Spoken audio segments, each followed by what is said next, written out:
Does he have it? Medeiros is going to get it. Haven't got it! He's on the outside line though, going into the fastest corner on the circuit. Surely this can't work. Dominic Ligner has got a sensational run outside line now though for the heavy braking zone. Around the outside goes the Audi R8. Look how much Miller's caught back into play. Exactly, Miller's still start trouble. He's not on second and change. All of a sudden, Miller's back in play. Can Barry do it? Big Barry's gonna do it! Big Barry!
Ladies and gentlemen, boys and girls, we are back for round 5 for the VWSC Virtual World Sports Car Championship 2025. We kick off with 100 minutes of Qatar. That is going to be the race for this evening as well. Let's have a quick look at the schedule.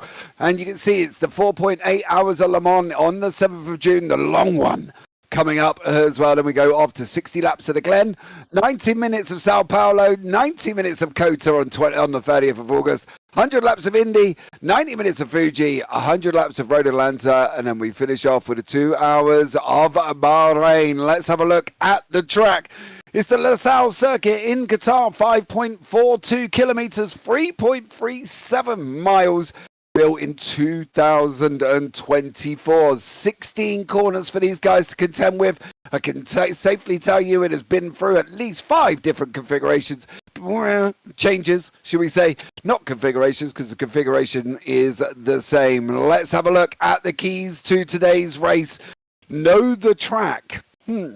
Probably best you don't try and download the track just before practice if you've not gone and practiced. Just putting it out there. Caution in the braking zones and stay off the sand. You can see it on the right hand side there of your screen. Ready to go. No building sand castles. Let's have a look at the strategy corner for the hypercars. Well, it's tyres, medium hard. Caution around the GTs. Get alongside before braking zones. Absolutely. Fuel 2 times the limit, 20 to 25 minutes, and it's going to be 3 stops. Cars to beat. V-Series 9X8, 963 and the 499P. Strategy corner for the GTs. Exploit the hypercar passes on rivals. What can go wrong with that? Keep tyre wear in check. It's medium tyres, 1 fuel stop, 30 to 35 minutes, 1 times fuel, 30 to 35 minutes and 2 stops. Cars to beat AMG, Vantage and the 992. Let's bring you up to date with the scores on the doors, starting with the hypercar standings first. Dan Herlock out in front on 89 points. Dan Kirby back in the Cadillac here on 85. And then you got Johnny Gutierrez on 62 with Mike Bell, Magnus Dahlgren, Troy Uyan, Timon Suvic, Michael Locke, Cameron Barker and Ben Kesby rounding out the top 10. Then on the right-hand side in the middle there, you can see everybody from 11 to 21. Smile Power Racing Cadillac V-Series leading the way on 140 with CMS Pro Red. Cadillac on 112, SKS Motorsport Toyota on 78, rounding out 3rd. And you can see you've got 4th, 5th, 6th, 7th, and the 8th in behind that. Hypercar AMS is going to be led by John Mayer. He's got Gordon Bank tucked in right behind him with Jerry Chen in 3rd place, and Eric Monet, Vinicius Goncalves, George Angelidis, Matthew Bice, Mike Bice, and then Benjamin Porteous-Heath with Adrian Rice rounding out the top 10. Then 11 to 16 after that. Curie Mistral Porsche 963 leading the way with AM Racing Alliance Cadillac in 2nd place. And you've got Trash Panda HRC and 747 Custom Porsche there. Let's go over to the LMGT3 Pros. It's JT Tammy out in front on 108 with David Junt in second with 85. Alan Holden in third. Then we've got James Walker, William Schlitting, Jaime Selecki, Brian Van Buscombe, Bradley Sellers and Luciano Acciarzo, and then 10 to 19 in the middle. Dart Fair on Thunder Racing, Aston Martin Vantage out in front on 153, BHR GSR in second, and you got Stardust third, Initial 3 Porsche and Team Rookie Monsters behind that. In the LMGT3 AMS, there's no team standings. Peter Meyer leads away with Stephen Miller in second, Alexander McQuarrie in third. Then you've got on that one, I'm not quite sure why that is different to what I've got there. I'm quite pretty sure that is different to the up-to-date LMGT3 standings. I've got it at Peter Meyer on 77, Stephen Miller on 74, McQuarrie, Gray, Pullen, Mazur, Stacey Scott, David Anderson, and Norm Graff. Not quite sure that's been updated correctly. I'm James Parfitt. I'm going to be joined in the booth by Mr. Tom Cairns and Mr. Ross Smith, as always. And of course, we've got the bug in my ear, Mr. Paul Glover on production. So we're going to be looking forward to that one. Let's start going around the houses first and bring in Mr. Tom Cairns. Tom, welcome in. How are you? Hello, James. Hello to everyone. Yes, here we are for some VWSC action here in Lusail, Qatar. Home of the Formula 1 Qatar Grand Prix, home of the Qatar MotoGP, and home of the 1,812 kilometres of Qatar as part of the World Endurance Championship. Here we are today for the VWSC, and I cannot wait to get started with this one here. It should be really entertaining indeed. Yeah, it's going to be an absolute classic, I think, here this evening. I'm hoping it goes well. Well, we'll have a chat with Mr. Ross Smith and find out if it is going to go well, of course. Ross, what do we think? Are we going to get great racing, or is it all going to go wrong? Welcome, James. Yeah, it's. I think it's going to be okay for this race. I'm sure there'll be a few thrills and spills, but drivers know this track a bit more. This is sort of the Redux version, the Redo. So they're going to have a bit more experience than maybe what they would have had on a few other tracks. Drivers obviously still coming to grips with the unique layout of this track. Obviously, as has been mentioned in places where it's designed for motorcycles and it's being adapted to by sports cars. So a few unique challenges there, particularly in the braking zones. I think that's where you're going to find a lot of the troubles coming throughout the race, is that discrepancy between the hypercars and the GTs is going to be expounded upon as they dive into the multitude of corners, which will have a lot of similarities to one another, and drivers are going to have to keep a sharp eye out, make sure they remember where they are on the track, like you said in the notes there at the beginning, and just keep their head down and stay out of trouble. So realistically, Ross, you've got, I think we talked about it briefly in the green room as well. I think your philosophy was all the money in the world and then build a track for motorcycles. What's going to happen here with these?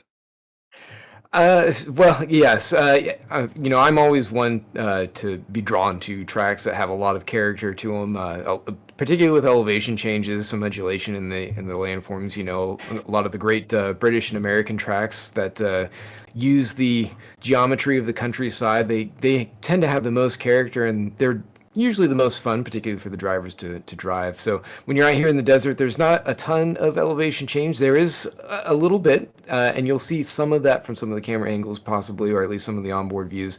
And so it helps with the drivers to kind of break things up a little bit here and there. But it is it's a tough track to get kind of that flow, that rhythm in, just because there is a lot of similarity in the way that you have some of the double apex corners, a lot of sort of dive downs into slower medium kind of speed corners that, like I said, with the braking zones, drivers are going to have to deal with that. And I think as we go throughout the race, you're going to find that those who are able to kind of stay in that flow and manage their tires the best are going to rise to the top, and those who don't are going to start having a lot of offs, and they're going to get caught in some of the gravel zones. They're going to be dropping wheels off some of the curbing, and it's really going to upset their races. So they got to stay on top of things as we go into the night. Yeah, I did see that during practice that there was quite a few people going off here. Tom, I would predict most of the overtakes going down into turn one, into class battles, of course. But then again, we have seen previously overtakes trying to happen anywhere with Hypercar and GT3. We've seen it before at this circuit. Where do we think the main flashpoints are going to be? Well, you think in turn one, and then you also think in turn four, if you get a good run out of turn two, going through the kink of three. We have seen it before, and I would expect to see more of that again here. So I don't expect Turn 1 to be the sole place where we see a lot of the overtaking being done at. But then again, the strategy thing could come into it. We've seen the dramas of how strategy can play out, especially if you remember in Daytona where we had some of the leaders short fuel towards the end and then you're running out of fuel in the last lap. We could well see a repeat of that here. You never know. Yeah, that's what I'm thinking here as well. You never know what's going to happen. I'm more predicting that I think the run out through turn 4, 5, 6, 7, 8, 9, 10 is going to be the flashpoints for class incidents. I think if I'm trying to root my memory, which is very difficult at my age, to see obviously things that have happened before. Ross, if I remember correctly, we was here last year, correct? Last year, yes, we did have a more simplified version of the track. We were able to get a fairly rapid conversion in place. So we at least had the layout, but it was somewhat barren in terms of a lot of the trackside objects and some of the other. But there was a lot of battles. There was a lot of problems, wasn't there, if I remember correctly, with classes having their own little, or GT3s and LMPs having their own little ta-ta-tas on that infield section. Well, there weren't any LMPs. You're thinking of the hypercars, but yes, okay, they're okay. You pedantic rascal. Sorry, Russ. Between the GTPs and the GT3s. There's hypercars in general. You have GTPs and your LMHs, LMDHs. Oh my God, Ross Smith, but you're right. Absolute pedantic young man. The multi-category interactions are definitely going to be a point of focus here. Like I said, going into the braking zones with the GT3s just have so much more braking potential because they're able to utilize that anti-lock braking system. It makes for a lot of potentialities because you have these sort of medium speed corners where the hypercars, they have enough incoming speed that they can achieve that side by side, but because they have to start braking sooner, it's going to create this moment where the GTs are able to clear that side by side before they get to that turn-in point, which is a real point of contention around the series because that's where we've seen so many incidents take place. You get that cone of danger as drivers hit that turn-in point and start pulling in. And if you don't have that side by side, you have to pull out. Now, where it becomes very difficult and very tricky to judge is when you have that side-by-side at the beginning of that braking segment and then it suddenly goes away, it's kind of up in interpretation as to who actually has the right to that corner at that point. And people are going to have different interpretations of that, which is going to lead to several different coming together. Hopefully they stay minimal. You know, you might lose at most a little dive plane here or there, and we don't see major incidents where cars are going off and having major damage to them. I'm sure it will. I'm sure here last season there was a lot of carnage in between 6, 7, 8, 9 and 10 and 11. I'm sure there was. I can't remember who was involved, but I'm sure there was a lot of incidents there as well. Hopefully today will be clean. Right, let's pick up on what's going on in YouTube chat. Mr. Reese, welcome in. Our pitside roving Ted Kravitz is in the chat box. Kim D as well. And of course, Mr. Smith up in the booth. There's also is there as well. We have a announcement from Mr. Smith, and it isn't he's going to take the blue pill or the red pill. It isn't that one. Let's have a chat and see what this is about. Ross, tell us, because I don't even know what this is. Yeah, you don't? Oh, I thought maybe we did talk about it before. I apologize if that's the case, but yeah. Big exciting news from Storm Gang Simulation today. Obviously, we've been putting a lot of work into all of the mods that we have going right now, but not to let our fans down and those who've been committed to helping us out or just kind of sticking along and seeing what progress is happening within our development side. But if you recall last year, we had the historic series running the 1964 mod, and starting today, that mod is now available to the public. It is out in the Steam Workshop for R-Factor 2, so anyone can go in there, download it, grab it, favorite it, give us some feedback, let us know, what you like, what you don't like, if there are any things that you see in there that you'd like changed or added, or just general feedback. We'd love to hear it, and we really hope you guys, all of our fans or non-fans, anybody new who doesn't know who we are, go in there, check it out, and enjoy. Well, there you go. What more could you ask for? free stuff. Woo! Go and get it. You know what I mean? That's the way to 100% do it. free. 100% free. Go and use it. Go and have some fun in it. Go and do some series with it. Whatever it is. The only obligation is you have to contact us for broadcasting. Hey, what more can I ask for? Let's bring Tom back into the booth after me and you have had a nice little chin wag here as well. Tom, we've got 11 minutes of warm up at this moment in time. What do you think, in seriousness here at this circuit with multi-class racing, in hindsight, what do you think is actually going to happen? Do you think we're going to have mixed class incidents? Do you think it's going to be mainly single class? What do you think on this one, Tom? It's hard to say because there's going to be a lot of drivers just navigating their way around cars from other classes, really. I mean, we saw it in Mugello where I think even someone had a blowout before the last corner, and then the car behind them, who happened to be the leader of them all, just couldn't avoid it. But with this track of Losail being wider than what we had in Mugello, I don't actually think there'll be too many incidents unless we see some last gasp dives or whatever, or dive bombing or whatever you want to call them. I just think there's a lot of space around the circuit where those trying to be overtaken or about to be overtaken by others will try to be very clever and cut back. I expect to see a lot of battles all the way through, and whether or not cars from or slower cars from other classes end up getting away, that is anyone's guess. Okay, well, we've got some of the normal drivers back in the cars here as well. Dan Kirby back in that Cadillac, of course, as well. If anybody hasn't watched NARS from Thursday night, you should go and watch it at the new Detroit circuit as well. Dan Kirby actually took part in a GT3 and finished 4th overall. We started off with 17, we finished with 11, and it was all a little bit chaotic. But if you haven't watched it, go and watch it. Me and Ross, we had a great time doing NARS on Thursday, didn't we, Ross? Lots of things to talk about. Yeah, there was a ton going on there. And even though it was a smaller field, and certainly this one's a bit more blown up, and which is great since there's quite a bit more track to deal with, it's going to be exciting too. I mean, we're going to have quite a bit going on here with some of these drivers at the top. There's obviously a lot of buildup in the throwdown between the team's championship, CMS Pro Red and Smile Power Racing, both juggernauts with really powerful drivers on both rosters. And there's already been a lot of controversy starting from Daytona, where there's obviously the 1-2 finish with Mike Bell and Daniel Herlock just barely nipping the win from him with, I think it was 100th of a second, somewhere around there, 200ths of a second. And we're going to see, there's obviously quite a few incidents happening there where there were some penalties instituted, and it kind of changed things around. There have been a couple IRRs from then on. There are going to be some serving today from the race that we had at Spa. So the team championship is definitely very much in full swing there, and keep an eye out for some of the other ones. CMS Pro Blue, Crown Dental Group, they're not out of it. They're all here to really make up some serious points, and I'd love to see what happens with that GRO 10, because from what I understand, there's been a little bit of work on it, and they've got a good shot at being able to show some muscle here. I've seen from Benjamin Porteous Heath, he's running down in the EM class.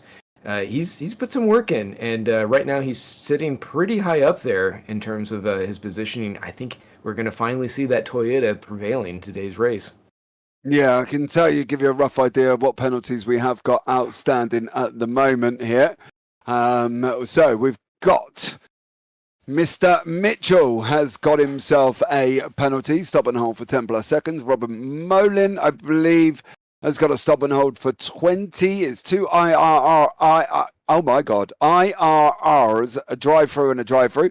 Luciano and a Chazo, stop and hold for 20 as well, drive-through plus drive-through. Antonis Paparanopoulos has got himself a drive-through. George Angelidis has got a drive-through and a drive-through. David Junt has got a stop-go. Alexander Serima has got a drive-through for Mike Bell. Gordon Banks got a drive-through. Ben Kesby's got a drive-through. Carl Struel's got no qualifying and a warning for using off-track area to pass lapped cars as well. Matthew Bice, no qualifying. Brian Van Bosken's got a drive-through. Sean Kelly got a warning for unsafe rejoin resulting in minor impediment. And pending from the previous round is Whitworth de Bruin, who's also got a stop-go. So basically, half of the field are going to be in the pits at some point here as well. So that's going to be very interesting. So we think Ben Kesby's got to stop on the hole. Actually, he's stop and hold for 20 plus a drive-through. So there you go for Ben. Yeah, Ben Kesby is been a bit naughty, but it does say stop and hold for 20 plus a drive through plus a drive through. So whether or not that's 2 drive throughs and a stop and hold, or that's drive through and a drive through plus equals the 20. Ross, help me out. That's correct. Yeah, no, you got it right there. So it's basically just the steward's way of showing that that is the final penalty that they have to serve. It's a combination version of all of the other penalties that they'd received from the previous race. Yeah, we will be able to bring you up the grid after the warm-up is finished anyway, once we get on to the start on the line. Oh, we can now. Dan Kirby out in first with Dan Erlock in second. Then Cameron Barker and Ben Kesby rounding out the top 3. Of course, Ben's got a penalty incoming. That's 1 to 4. Then behind that is Mike Bell, Robert Molin, Magnus Dahlgren rounding out the 7. John Uyan taking the 8th place. Moving on from that one into 9th is Michael Locke there in that Peugeot 9X8. Troy Uyan in the Cadillac. Timon Suvic in the Toyota with Adrian Rice in the Aston Martin Valkyrie. Johnny Gutierrez is in 13th, and Antonis Paparanopoulos in 14th. Then Benjamin Porteous-Heath in 15th, with Jerry Chen in 16th. That's the Hypercar AMSA.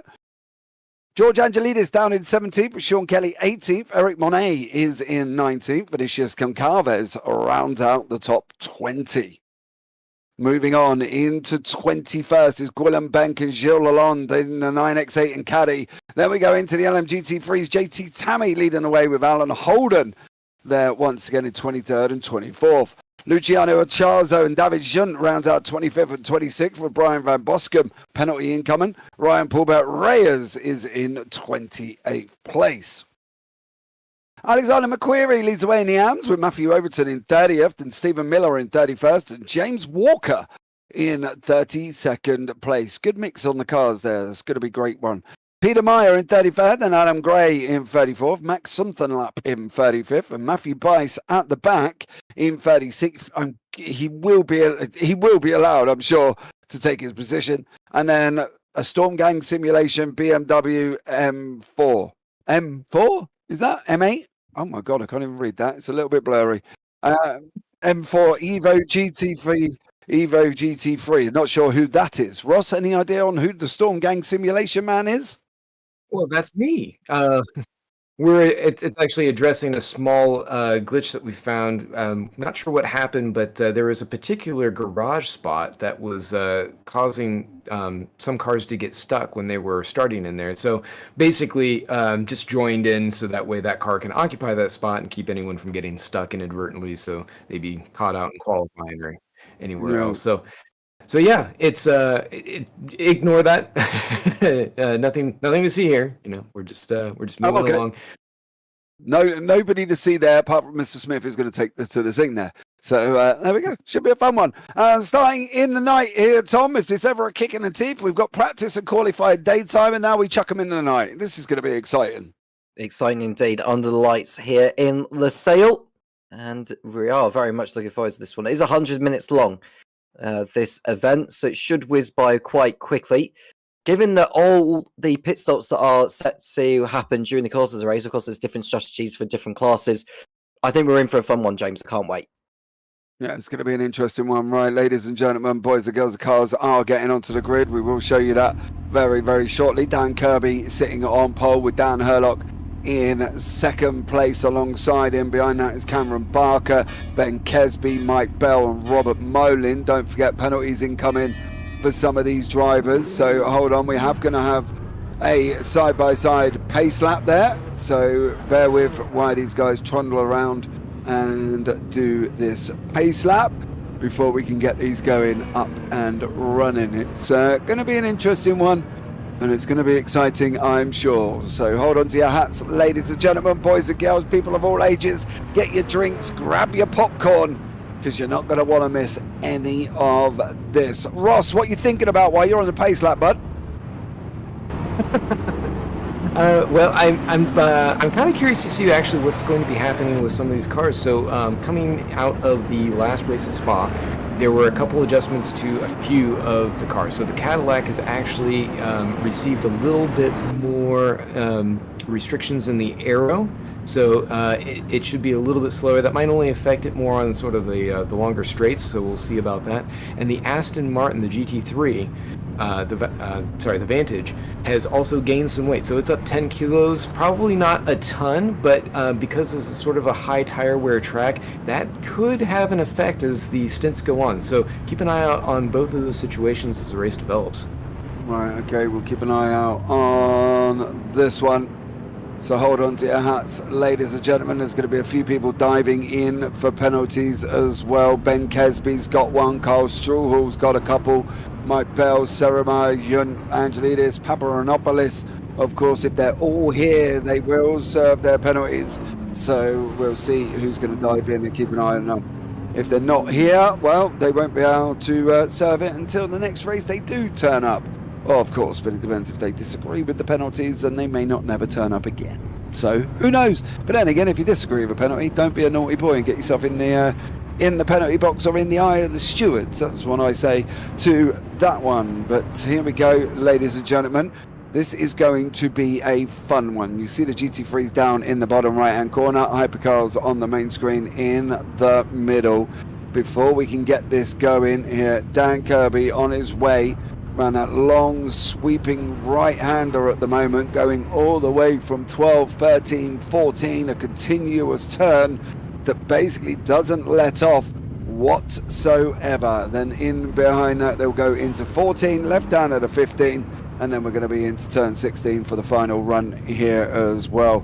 Tom, really quickly, Hypercar Pro winner, go for it. Ooh, good question. It's difficult to say. Difficult to say. I think Dan Kirby will be able to hold on. Ross, GT3 Pro winner. GT3 Pro, I'd say my money's probably on JT Tammy. He's got a pretty good strong pace going through, so that's where my money is. All right, I'm going to go with Porteous Heath for Hypercar AMS. Just why not? So there we go. I'm going to go with that one. Right, ladies and gentlemen, we've gone around the final corner here. The Hypercars are lined up 2 by 2. It's Noah's Ark. Dan Kirby on the right-hand side, Herlock on the inside, Kesby, Barker, Molin, Bell. We are going to be going green. You can see the lights have turned green. We're going to be going over the line very, very shortly. Once more, we are up and running and we are racing. Round 5 of the VWSC is green, green, green. Dan Kirby takes it down into turn 1. He's still holding on to the lead. Dan Herlock sitting in second place, almost running alongside him into turn 3 here. Kirby's got the run at the moment. GT3's down in the bottom. They're having their own little battle. It's JT Tammy leading the way over Alan Holden. He's taking the whole shot. Luciano Acciazzo tucked in right behind him at the moment, but everybody's got away cleanly. A little bit from Timon Suvic at the back there is going to be interesting for me with Dieu Lalonde coming through. I am surprised he did not take his spot, Ross, behind the Hypercars. Is that a rule that he's not allowed to take his spot behind the Hypercars? Because at the moment he's got all the GT3s in front of him. Well, that's only the case if you end up going off on the pace lap for some reason and you're not able to safely rejoin. So he might have just opted to avoid that because of safety reasons at the start. But otherwise, yeah, there's no obligation to stay at the back, pull right up to the back of your category. Yeah, well, he wasn't. He qualified in last place. He was on the grid in the final spot. I would have thought he would have gone up behind the Hypercars to basically be able to join on to the queue, but he didn't. I don't know if he's going to put himself on a last to first challenge in that 9X8. On your screen in a moment is Mr. Kirby. Herlock's not giving up here. They are continuing to fight this out. Through the left-hander they go. Dan Kirby, Dan Herlock, and Ben Kesby. Don't forget, Kesby has got a penalty, okay? He's got to stop and hold for 20 seconds here for being naughty. Lap 1 coming to an end. Kirby takes the whole shot. Dan Herlock gets second place. Kesby still out on the racetrack. We've got a replay coming up here as well. It'd be great if we could let us know in this one. Somebody is going to go off the side of the circuit here. That's Simon Suvic going round there into turn 1, hits the purple stuff. No grip out there, Sunshine. and away he goes on that one for Team Monsuvic. He's dropped all the way down the order in 19th, mixing it up. Tom, great start from some, not a great start from others, but Gilles Lalonde pulling out the bag at the moment, starting at the back of the GT3 field. Yep, and they'll be making their way through. There are drivers who are due to take penalties in the near future. We're looking at Cameron Barker in the 79, running in 4th position as they come towards the hairpin of turn 6 by the looks of it, as they filter their way through. But nicely done there from the pole sitter, pulling away ahead of the fellow Cadillac there, Dan Herlock, who's giving chase. Ben Kesby in the Ferrari, not too far off them, is drifted a couple of seconds away from the second place driver of Herlock. Cameron Barker doing his best to keep in touch. As far as the Hypercar AMs are concerned, Jerry Chen running in 14th position overall, just ahead of George Angelidis. Nose to tail, those two, so that could be one to look out for between the Porsche and the Acura. It is very much hotting up with GT Tammy, the leader so far in LMGT3. Yeah, he is at the moment. I can tell you now, Sean Kelly and Eric Bonet have had side-to-side contact, and that led to the fact of Eric and Sean, both of them going off the track together. Jerry Chen, of course, and George Angelidis from different teams, Acura Mistral and the HRC US Acura team. I'm sure they're going to be battling it out. Adrian Rice leading the Hypercar AMs at the moment. They're on your screen now. Jerry in that blue and white Porsche 963. Angelidis tucked in right behind him currently in that HRC US Acura ARX06. Down into turn 1 they go. Chen's going to get away. Angelidis is going to look at making a move. Is he going to be later on the brakes? Nope, he settles in just in behind him at the moment. Does George Angelidis? Doesn't make that move whatsoever. Ross, the problem with this for George, he's going to have to defend and attack at the moment because he's got Porteous Heath putting him under a whole heap of pressure. Yeah, like I said, Benjamin Porteous Heath has been very strong in that Toyota. I think he's going to do really well during the race. He's feeling really great about the circuit, talking to him earlier just beforehand. And George has had a rotten time getting his car set up for the track. Just feels like it doesn't do anything that he wants to, goes one way or the other. So I think this is going to be a real struggle for him. It's going to be elbows out from here pretty much till the end if he wants to be able to have a good result. Do we not think then, Ross, that George is going to be able to succeed where he is at this moment in time? We're going to go to a quick replay here. I believe this is Sean Kelly and Monet. That you watch the side bang, there it is there, then again, and both of them end up going off and losing positions. So Eric Monet and Sean Kelly, both, in fact, if we just let that run a little bit further, you would have seen both of them do a synchronized slide. So there you go, nice little dive, you know, it's like synchronized swimming going on from Monet and Kelly. I believe we're going to have another look back at this one, and we'll keep you up to date with what's going on. Watch just after this. And going to be coming up. They both do it together. There you go. Look at that. Beautiful. 10 out of 10 for both of them. Whoa. However, that rejoin, that rejoin is a lot to take care of there. I believe that may have been Sean Kelly in that purple machine. It was Sean Kelly. Tom, nice little synchronized spinning. Bad rejoin from Sean Kelly. Yeah, not very good driving standards there from Kelly. We're seeing a number of drivers head for the pit lane. Some of those from Hypercar going in. And then we look at Jerry Chen, who is not the Hypercar AM leader. It looks like he is, but it's actually Adrian Rice who's further up the road. But yeah, we are seeing the penalties being taken by some of the drivers. While we see Adrian Rice go after one of the Hypercar pros, which is not too bad to see. Those Benjamin Porteous Heath, who's under attack actually from the car behind him. That will be Vinicius Goncalves in the Peugeot 9X8 Evo, who's giving him a little bit of a fright there. So it looks like Porteous Heath has got his mirrors full of him as a yellow flag in sector 1. How quickly will that go? Looks like someone may have had a spin at turn 1 or something, James.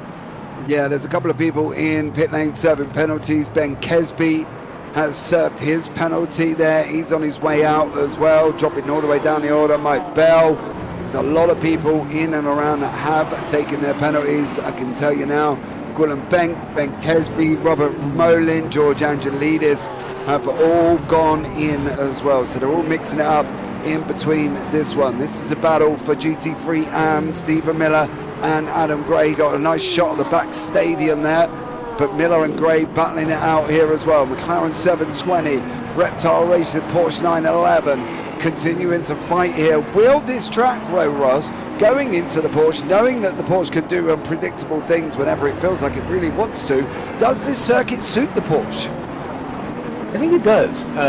We've gotten a lot of feedback actually from Paul Ebitz, who typically runs on NARS for Thursday, and his teammate as well. And they've both been able to really show that the stability of that 992 has really come a long way. Now, it still can do evil things to you if you're not paying attention. It's definitely a car that you need to set up properly and make sure that it stays balanced throughout the run.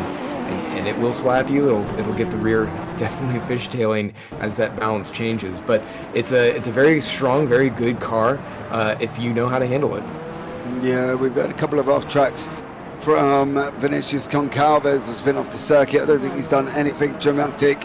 I think he's just run wide and it's picked him up that they have done something dramatic. Concalves has not done anything dramatic.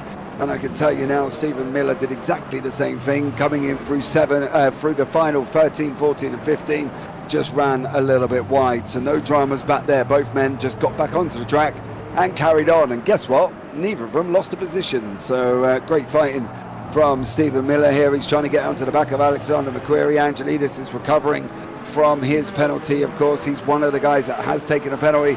He's gone and taken that and come out in front. Robert Molin in the mix.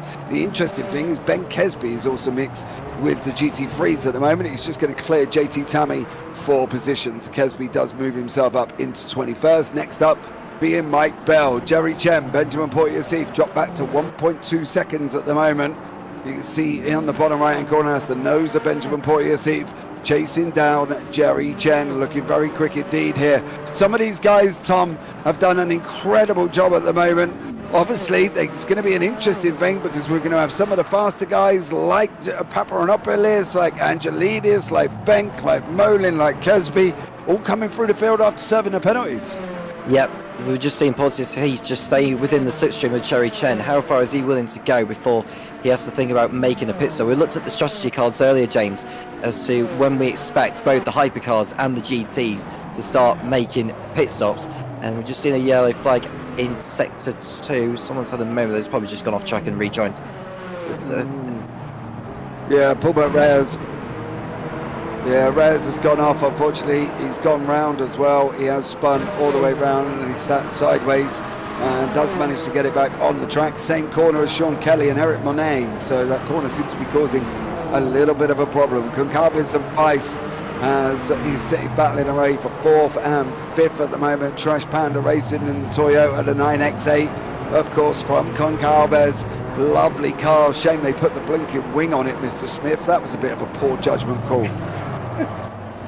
Well, they did what they had to. I mean, we've talked about it before, where they basically had the rules changed from underneath them, and they really had no choice because they could no longer utilize the front wheel drive of that all-wheel drive platform coming out of the corners until over, I believe, it was 150 kilometers per hour. So it effectively killed any potentiality it had to have an advantage coming through some of the corners. So everything they designed around it, they had to do something with it. So they had to put a wing on there, change the center of pressure, and now Stellantis Group is deciding whether or not they're going to keep going with Peugeot, if they're going to just totally redesign a new car.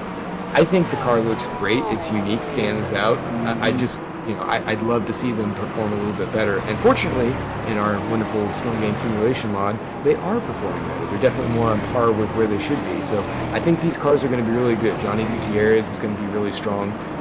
Gilles Lalonde with Bad Blue Racing and his teammate further up the field there they're doing really great. So and of course Michael Locke with Crown Dental Group, they're tearing it up.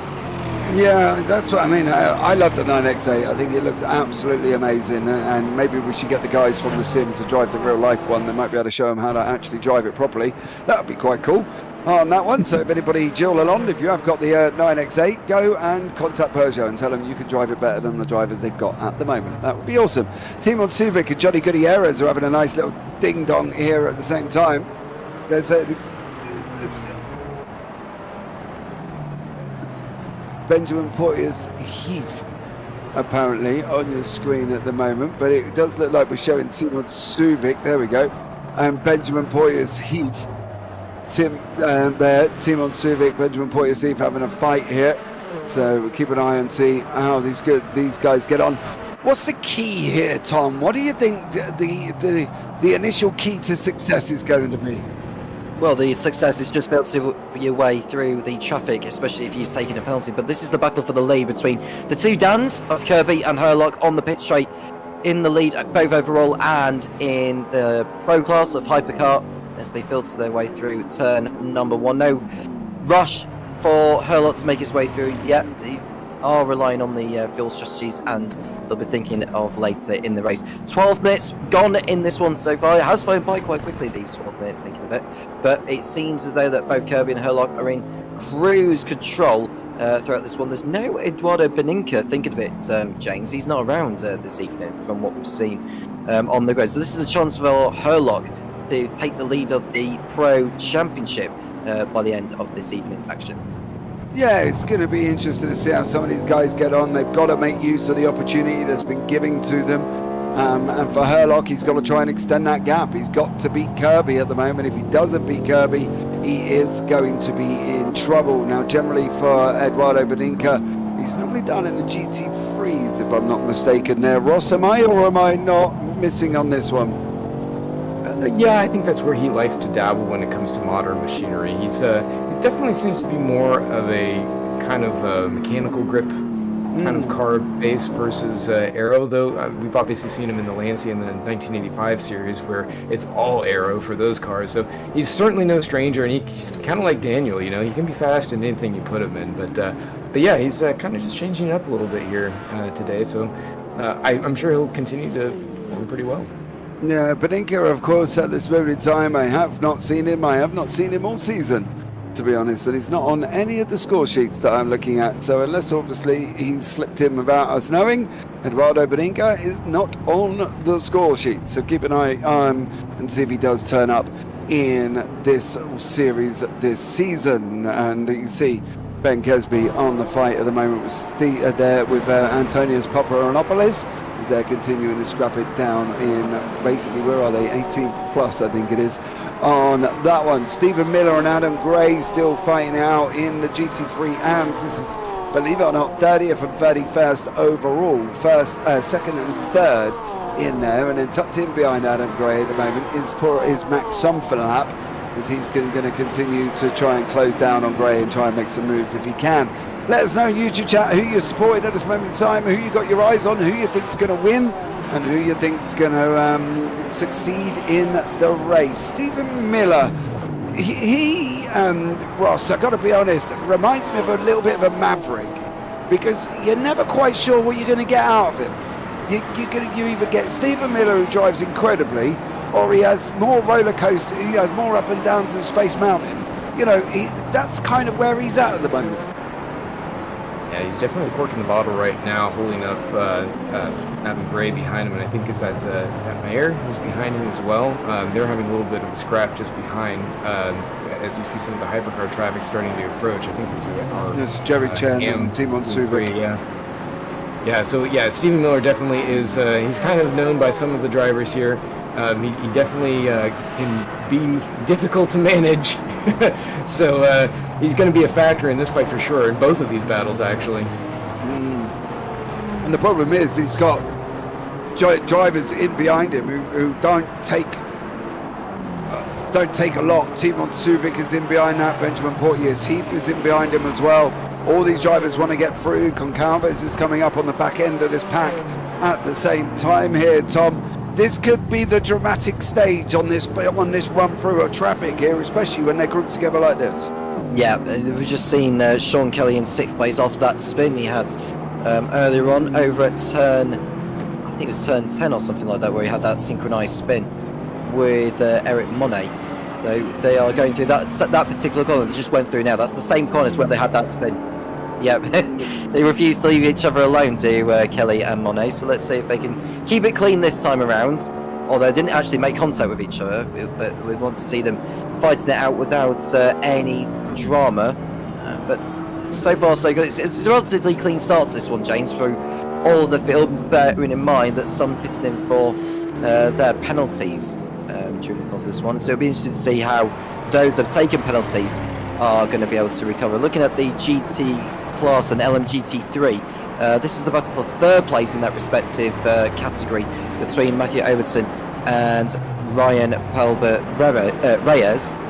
So between Overton and Reyes in the 174 and the 12. This is a nice battle to watch as they come through the hairpin there before they get to the chicane of turn 8 and 9. Yeah, this is for third and fourth in the GT3 Pro class. There's going to be battling for the podium. The problem is the likes of who they've got behind them are Mr. Timur Suvic and Jerry Chen there come behind as well. We've swapped over to Mike Bell and Ben Kesby, the battle for 10th and 11th. Now as well, continuing on your screen here currently. These guys can fight it out. We've got a replay coming up here. This is what we... Yeah, I believe that's Paulbert Reyes from earlier on. You can see he goes around the same corner as Kelly and Monet and just spins it up on this one. Yeah, James, that's what you're kind of talking about with the portion things, having portion. You can see with that kind of lazy rollout, it's a little bit early, I feel like, for that kind of transition switch, because we haven't been too far into the race where they really see too much of that weight transfer. But if he's been lighting up those rears, it certainly can do it. Yeah, Gilles Lalonde has went round. He went heading into the gravel. Max Sumfenlap looks like he's gone and done some dramas in that Porsche. It did look like the same thing. Alan Holden had a moment coming down into turn 1. So Gilles Lalonde was turn 1, Alan Holden was turn 1 here again. Here is Gilles Lalonde. You're just going to see him completely miss the braking zone. Carries on just about, keeps it going out of there, goes back onto the exit road, and away he goes. This in behind him is Max Sumfenlap. Watch the back end of that Porsche just decide that, nope, don't like it back here, and it wants to come and join him on the front. And then you're going to have a look, hopefully at Alan Holden, who goes and does the same thing, and around he goes there into turn 1 as well. Turn 1 causing a bit of an issue here, Tom, as well. Is that the because it's such a fast turn 1, do we think, Tom, or just because they're missing their braking points? It's missing their braking points, and you mentioned about staying off the sand. It feels like they're catching the sand. I saw someone go for a spin on the outside turf.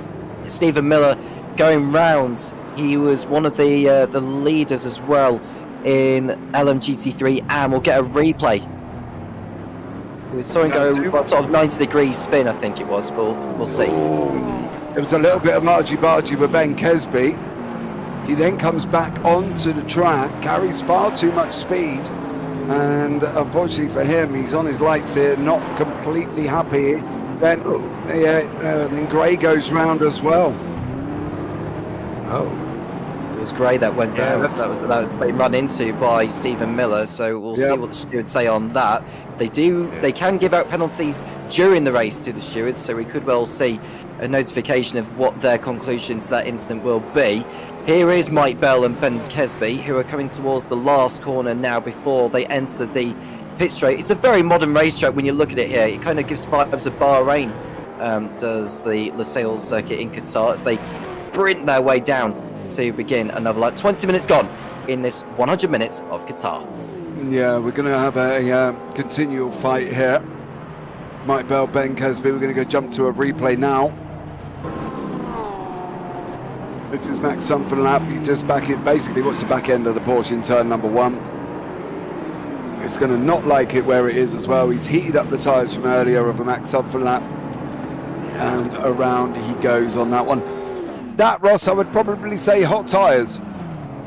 Yeah, at this point, they're definitely too much pushing, too much sliding. And obviously, we saw some of the errors before. Unfortunately, have to retract my previous statement regarding the Porsche being more settled, but only partially, because it really does come down to how much you manage the tires and maintain the car, because and it's really true of all of them. You saw it with Alan Holden, as he had a little bit of a spin earlier. Anytime that you really start to put too much pressure on the rears and really start to heat them up, if that's how you have the car set, it's any of these cars can quickly go around. I think the Aston Martin and probably the AMG, both of those cars are going to be the ones that have it a little bit easier. It's they've got a little bit more room in the setup, and certainly with the drivers that are running them, they tend to be a little bit more neutral with their setup. So I think that they're going to probably have the most balance and able to maintain that tire temperature differential between front and rear.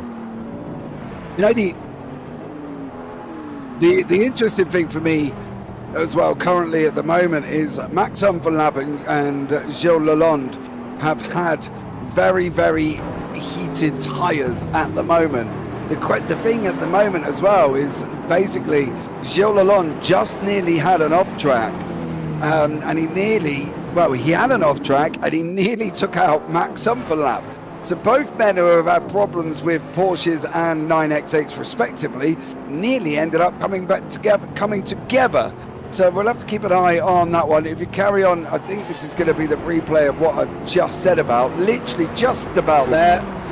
If you get that from the driver's point of view and in the cockpit of Gilles Lalonde and slow that down, you'll realise how close that actually was to Gilles Lalonde completely torpedoing poor old Max Umferlap, because it was not good. He was not very far away whatsoever. He carried far too much speed.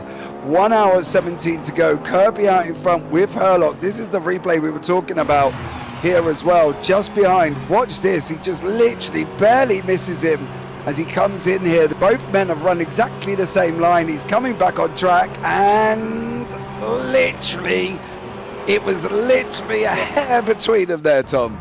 Yeah, I don't know what you want to put in between the two cars there, where you want to put a hair or a 30 centimetre ruler or something like that. I don't know. But either way, we've got someone in the pits then. This must be a strategic pit stop. That's from one of the Uyans who's in the pits. It's John, isn't it? Yeah, so he's in the pits now. Yeah, we're just seeing Kirby and Herlock in their own battle now. This is the closest we've been involving them since the race has started, and it won't be too long before we start seeing pit stops from the pair of them. Yeah, it looks like Sean Kelly's had another little bit of a drama, but Herlock and Kirby literally nose to tail at the moment. Herlock, Kirby in front has got David Junt. He's going to try and go through. What about Herlock? He can't get through. He's going to have to wait. He does have to wait.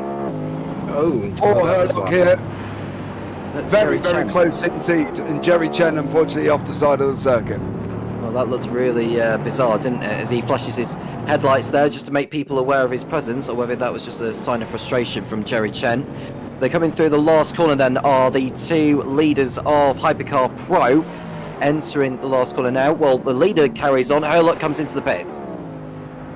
Yeah, Dan Herlock in pit lane at the moment. Kirby carries on. He's got the GT3s in front of him here. And yeah, it looks like we've had poor old Sean Kelly have a little bit of another drama for him. Kirby on the lights. Here is the replay of Sean Kelly. Ooh, just runs off, and then he's... Ross, that's one of the things I don't quite get there. There's no reason, sure. Oh. Well, that's his second one. Yeah, the leaders. That's clumsy. That's really clumsy from Sean Kelly. You know, with the way he's rejoined there, that was completely avoidable. That was his second rejoin.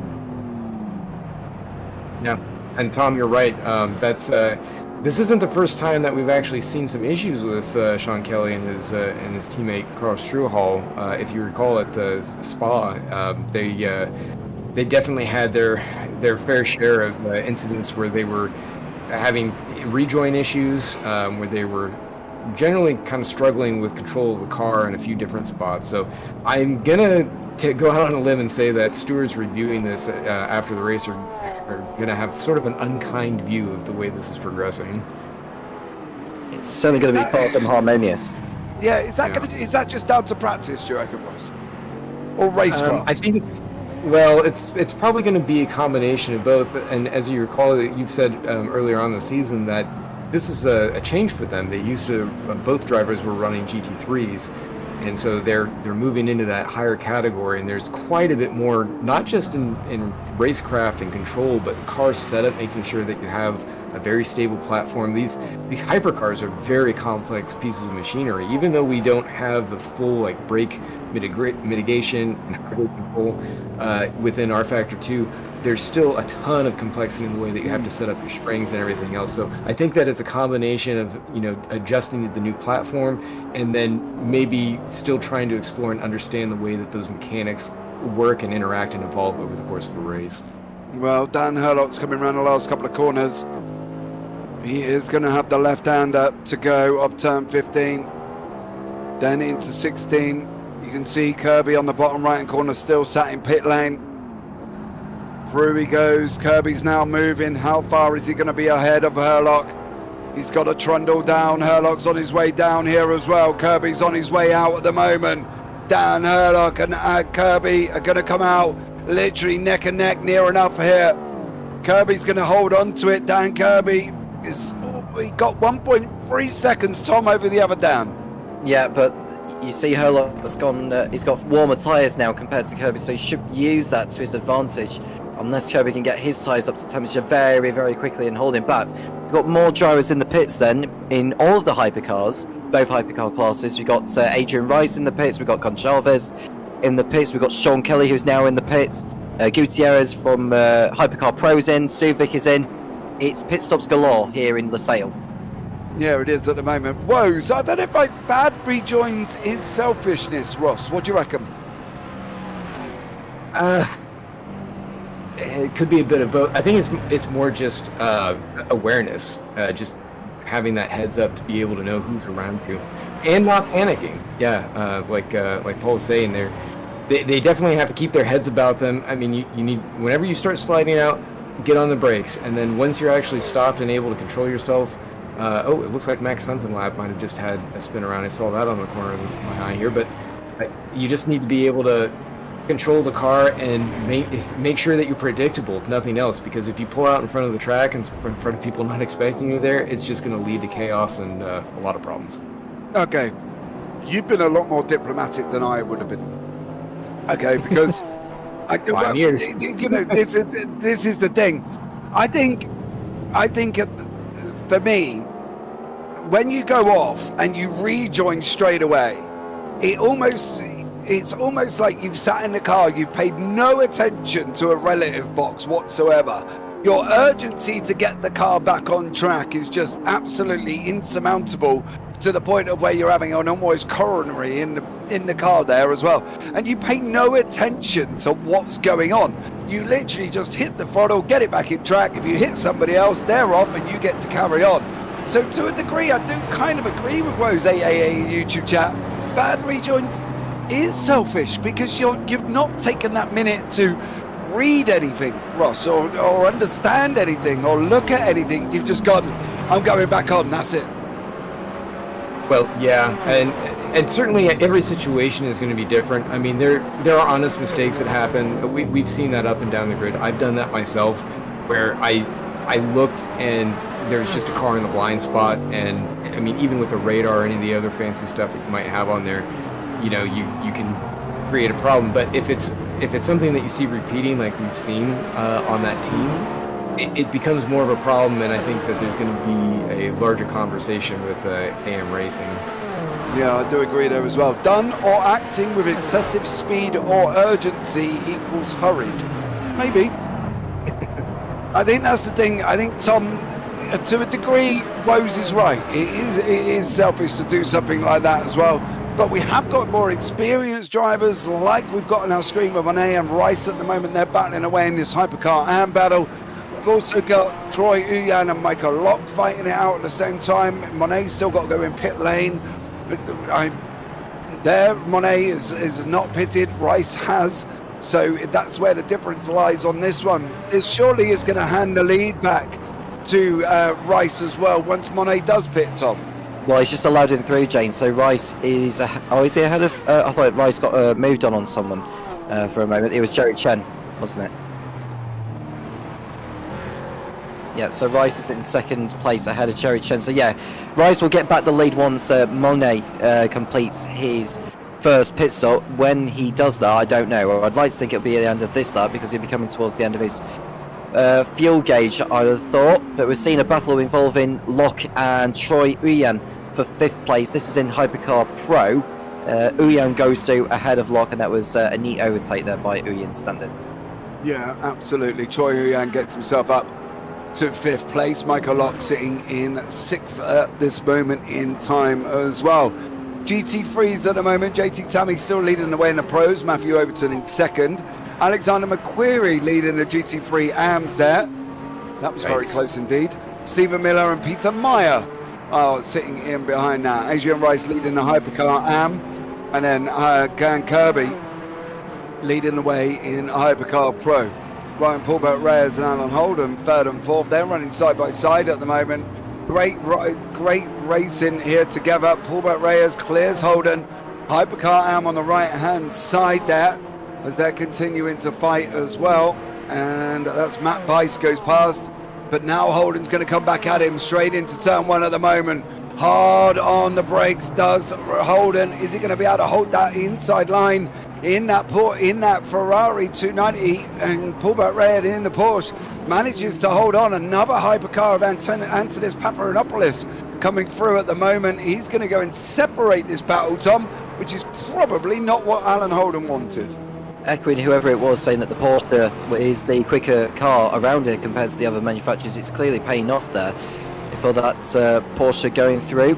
And it doesn't seem like the Ferrari has a good, essentially a good car compared to the other manufacturers around here. But this is the battle in GT3. This is Matthew Overton and Ryan Paulbert Reyes fighting over it. There is Overton, just keeping on tabs with the manufacturers, because that's something of interest to me personally. There is the 174 of Overton and the 12 of Reyes, just nose to tail going through the chicane, although that's one of the Hypercars going round the outside there.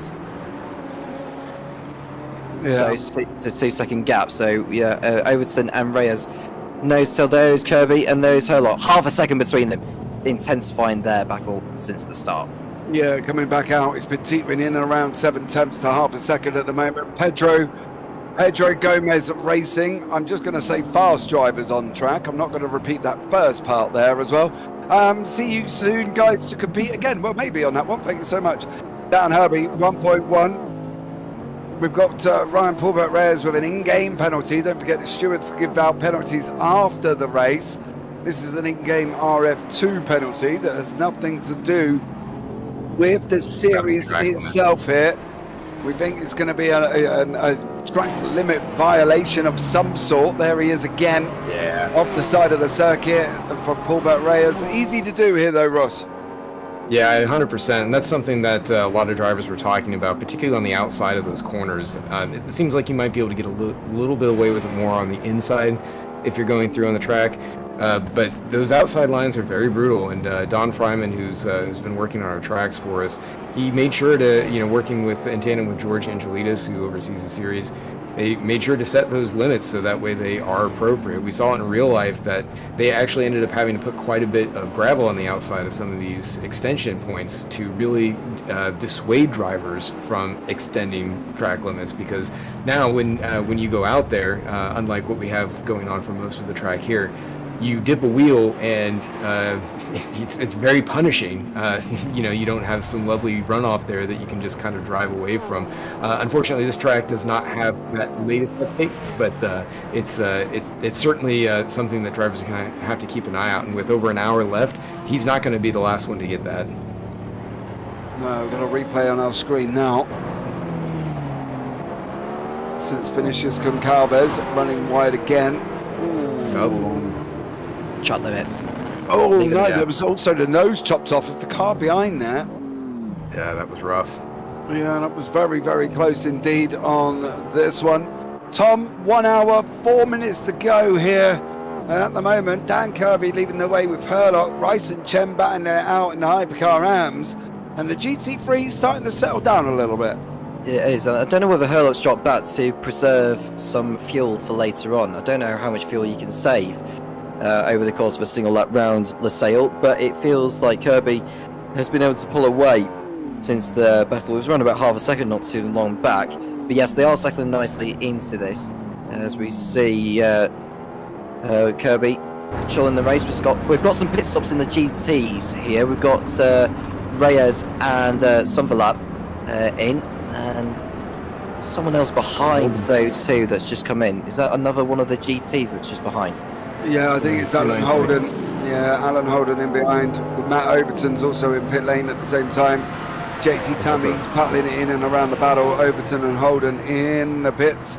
Currently, JT Tammy leading the way. David Junt there as well. James Walker sitting in third at the moment, and we did that race on pit lane. Vinicius Goncalves sitting in third place in that 9X8 Evo.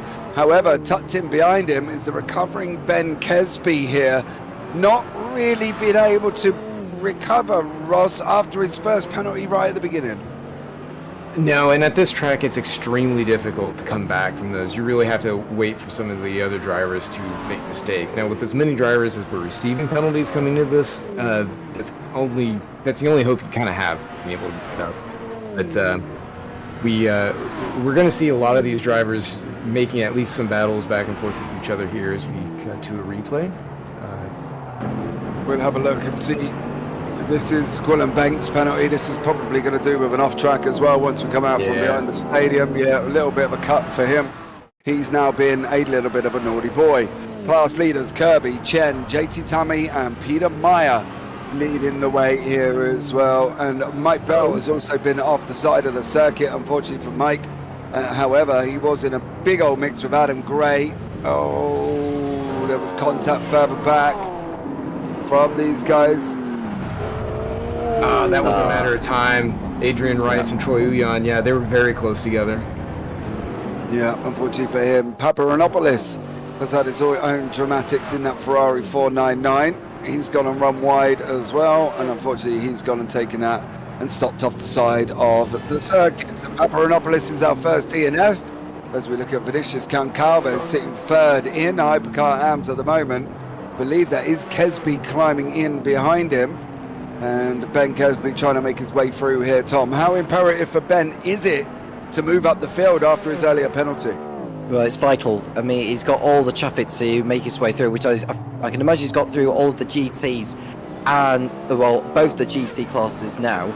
Looking at where Ben Kesby is in terms of the odds, he's 13th overall, so he's got a few Hypercar AMs which he has to dispose of before he gets onto the rear of John Uyan, who's running in 10th position in the Cadillac.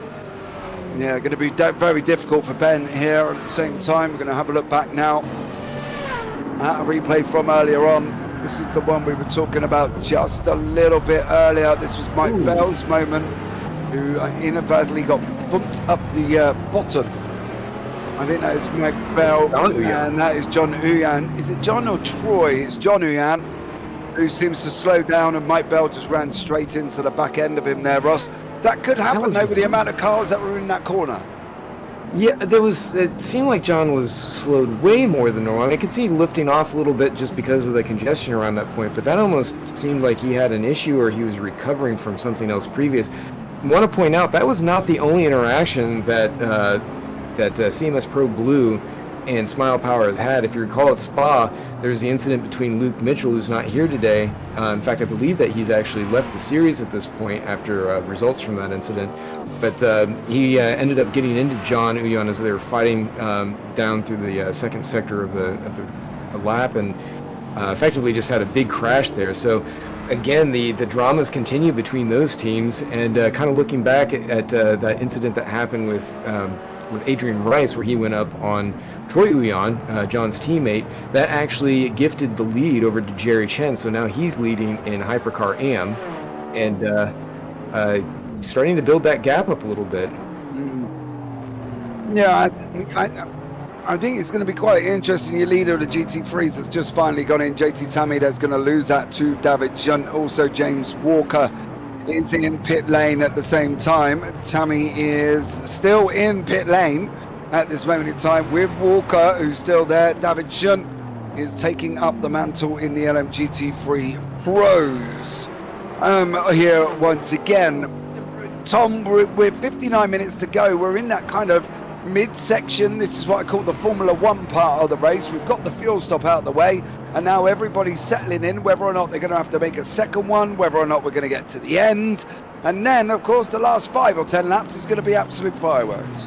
Yep, and then it's going to come down to who can preserve a little bit more fuel, hence why we saw Herlock drop back from Kirby. How much fuel is he able to preserve for now, in case, because you can only serve, so when you do refuel, it only goes up to about as high as it can, which dictates how many laps really you are able to do. So that's what Herlock is thinking at this point. He's playing the long game now compared to where Kirby is at. Yeah, Ross, I think you're a bit better on the fuel limit litres here. What are we looking at with cars? How many laps do you reckon they're going to get out of a tank? Laps, I'd have to kind of do the math, but I know that with hypercars, you're around 20 to 22, maybe a little bit longer in minutes if you've been doing some lift and coasting or if you've been held up in some of the traffic. So depending on which car it is and how hard they've been pushing, you could be at the either end of that extreme.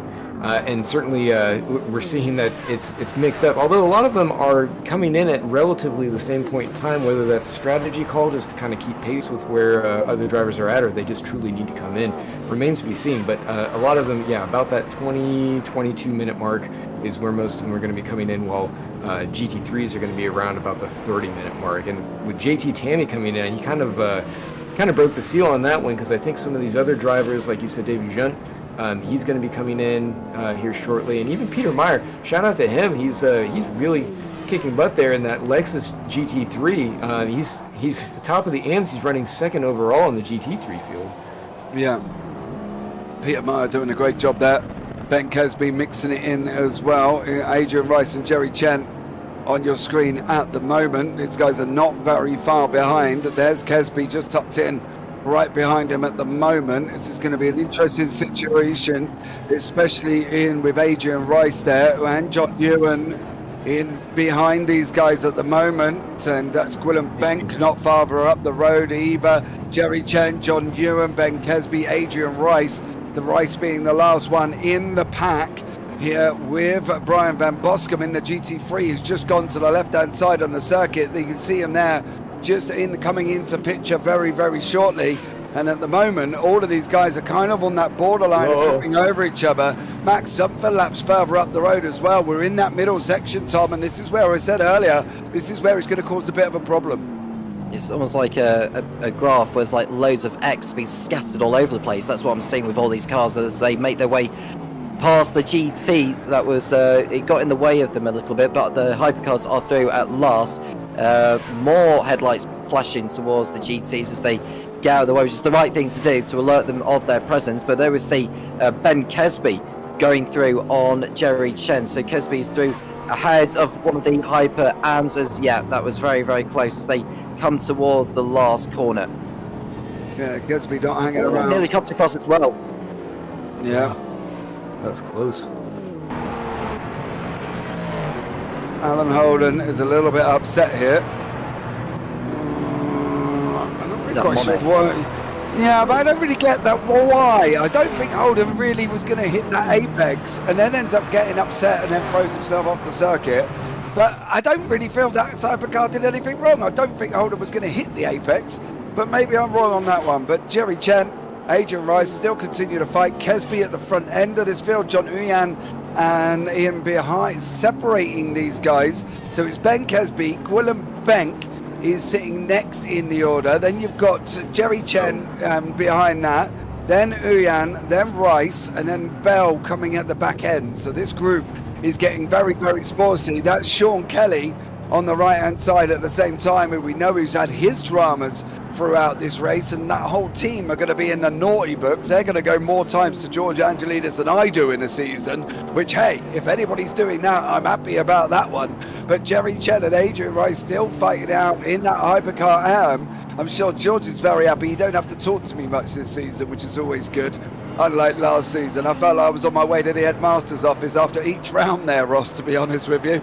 But at the moment, all quiet on the Western Front with me at George, but not quiet at LaSalle. No, this is a spicy battle here. I mean, they're all kind of mixed in with each other. Jerry Chen's going to do everything he can to stay ahead of Adrian Rice, who really fell off the pace there after that interaction with Uyan. But they're in it right now, and I think maybe just after he did have that spin, it might have compromised that car a bit more, because Rice definitely had pace on Chen, but at this point he's really struggling now that he's stuck in behind some of that traffic. I don't know if he's going to be able to get himself out of this. Do you think that's just aero washing in around the traffic there, though, Ross, do we think? Because he sat in the Valkyrie. You know, the Valkyrie's got more wings than a pigeon flock. You know, is it that aero wash in and around that Valkyrie? The lights coming off here with John Uyan. What's coming off in behind with Mike Bell? And, you know, everything in between these. Is this what's causing them the problem? Well, James, I mean, it is, it may be not quite a pigeon fart, but there is a little bit of air wash there. I think it's probably more like it's, I didn't say fart, it's Ross, I said flock. oh, flock. Okay, there we go. Take a quick look at this replay here as it breaks it up. Matt Bice. Matt Oh, Bice. Stephen Miller again. Yeah, Matt Bice having a moment. Oh, that one. I'm not sure. I don't know why he's having this kind of problem where he's just driving the car and is those ahead of him. That's the second or third time he's hit a hypercar going through the corners. Woos 888 there. Good job on the coverage. Thank you so much. Glad you like it. Us and the pigeons up here in the booth. We do try. And Ben Kesby getting a penalty for being a naughty boy there, running off the side of the circuit. Unfortunately, he's going to cop one on that. Adrian Rice is still mixing it in with Mike Bell at this moment in time. Robert Molin, who we haven't seen much of, in behind that as well. There's a couple of other people in and around here that's been off track. Troy Uyan as well. Oh, he ran fast into one, and I think that's Suvic in front. Oh. Is it that's Suvic in front? I'm sure that's Suvic in front of him. Is it Suvic? Him and Suvic are in the same livery, so it could be Dahlgren. Oh, it's really hard. Did he slow down? Can we get that?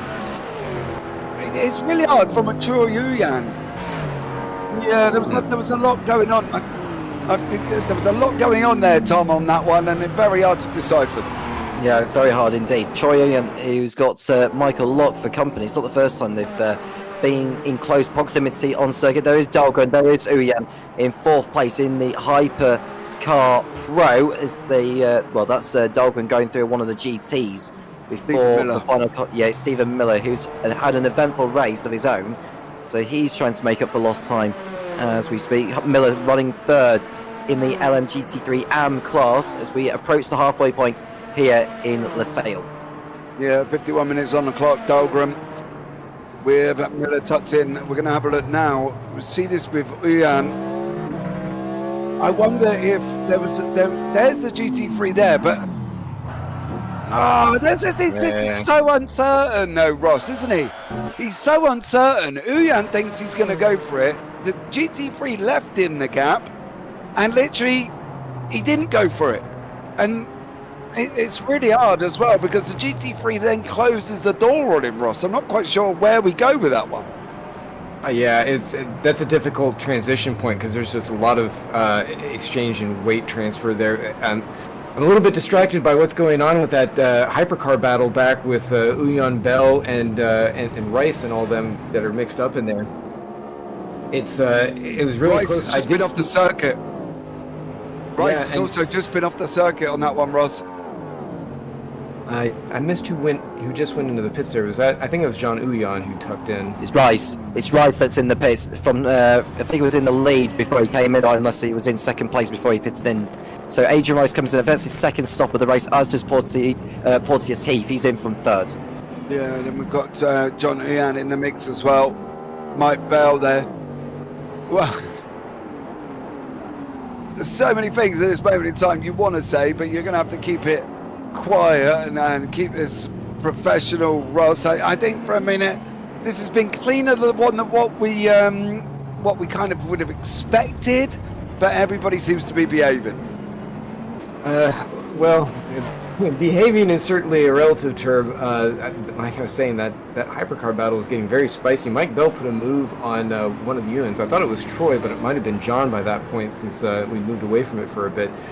But it did look a little bit suspect because he did have to go off course to complete the pass. And I'd hate to say it, but I think we're going to see another filing there between CMS Pro and Smile Power. I really hate to see that kind of interaction, but I know that there's been a lot of controversy between the two teams just all season long. So, I'd love to see the drama, but would like to just, see it as just good racecraft, good racing back and forth on track. Now, what is this? Is this a love-hate relationship? Is it a we don't like you relationship? Is it a hate relationship? Is it, a man and his ex-wife relationship? What is it? Is it Marmite? Yeah. What is it, Marmite? What is it, Russ? They clearly got beef. I mean, Marmite might sound about right. I think it's a difference of opinions in terms of what constitutes proper endurance car etiquette and whatnot, and so it's kind of come down to more battles that happen in the steward's office than what happens on track, unfortunately. Not to say that's been the entire experience. There have been some excellent battles between the two teams and drivers within throughout the season, especially like starting out from Daytona. There were a couple moments where things got really accelerated, but yeah, I want to see these teams continue on and really show their prowess. Keep it out of the steward's office. Let's help it on track. Oh, is that? I think that's Mulling. Yeah, because that's the only Alpine. Yeah. Valtteri, his teammate's not here. Yeah, he's stuck in the middle, unfortunately. Overton. Now we've got Sean Kelly coming round. We know Kelly's had his own dramas here. He's going to try and split the GT3 second and third battle. Steady. He's tucked in right behind him here at the moment. Sean Kelly. He's not had a good time in that corner. He's now going to make sure he's going to play ball with these cars. If he does anything silly and takes them out, well, it's going to be another reason and another checklist on George Angelidis' list. But he has made it through for Kelly. Junt and Overton still now resume their battle once ahead. JT Sammy absolutely rocking up the GT3 pros at the moment. 25 seconds, 23 seconds out in front here. Dan Kirby, well, he's 49 seconds in front of Troy Huyan. Concalves is 27 seconds in front of Rice. JT Sammy 22 ahead of Junt. McQuarrie 32 seconds ahead of Peter Meyer. Well, for me, Ross Smith, we might as well pack up, mark them the winners and go home, haven't we? Well, you never want to say that during an endurance race, even with 5 seconds left to go. But it's certainly showing pretty good here for JT Tammy, Dark Horse Racing in general, or Dark Thunder Racing in general. That was a little bit spicy, sending the AMG off on the side like that for David Junt. Overton had been running pretty clean up to that point. We'll see if he gives this position back. It looks like, he's slowing to let it by. Good on him. Good man. Yeah, that was a very, very spicy interaction as well there. David Junt and Matt Overton. I just say fight, boys. Go for it. Throw the cars at each other as they continue to have this good old scrap down here, Tom, as well in the GT3s. Nice scrap indeed. And just to fill you in, Herlot has picked up a penalty, I believe, as well as Boyce. And so both of which have got penalties now for speeding in the pit lane. We've been told for Herlock and Boyce, so that's their races compromised somewhat, and that makes Kirby's life a hell of a lot easier from here on in. Well, it definitely does. I think at the end of the day, they've all should have practiced going into pit lane, so I'm a bit surprised that they have got penalties for speeding in the pit lane. I don't get me wrong, I've done it before, but you do end up only just pressing the button there. Matt Bice tucked in at this moment in time. Is he going to make his way through? Behind him at the moment, that is, I believe, what on this as well. I believe that's behind them, it's Suvic. I think at the same time on that one as they continue to fight here once more. That's actually Magnus Dahlgren. Matt Bice in between Matt Overton and David Junt. There's also another car tucked in here as well. But it's one spin up for Michael Locke. I believe that was Michael Locke, is it? I think has also just gone round. And he has gone round for Michael Locke there. What is he going to be involved in this? I think he just ran wide and ended up getting himself in the mix. David Junt, Matt Overton still continue to fight here, Ross. Great action taking place. Yeah, it's interesting. This race has produced a lot more interclass, inter-category battles just all happening at the same time than anywhere else, and it has so much to do with the turning and braking sequences of the track. It's designed for motorcycles, so you have very long sweeping corners, and they're just kind of in that specific point where you can't really carry as much speed. You're almost straddled between how much of the turning is coming from the aero and how much is being produced by the mechanical grip, and there's just so much overlap between hypercars and even the cars within the groups. It's just producing a lot of different kind of chaos and interactions that we're just seeing happen throughout the entire race. Yeah, that's Michael Locke from the Crown Dental Group Peugeot 9X8. We did discuss this right at the beginning here as well, though, Tom. Interactions between the two classes, got to be very, very careful indeed. Indeed. Kirby just came into the pits right this second, or he's left the pits now. He's got a more comfortable margin, unsurprisingly, over Herlock, who's still in second place. I don't know if he's actually served his penalty yet, but the gap is a lot bigger now compared to before. Herlock comes back in to serve his penalty, so that answers my question.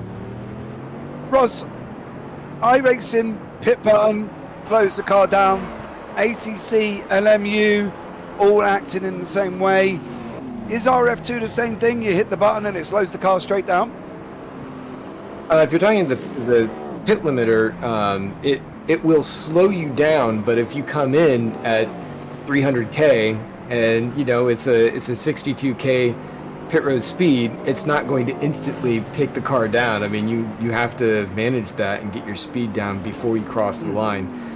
So it's on the drivers to be able to handle that. I'm actually surprised that there are as many speeding penalties. I would have guessed that any penalties throughout this race would just be track limits, kind of like Tom was saying there as far as some of the penalties that were popping up, but clearly not.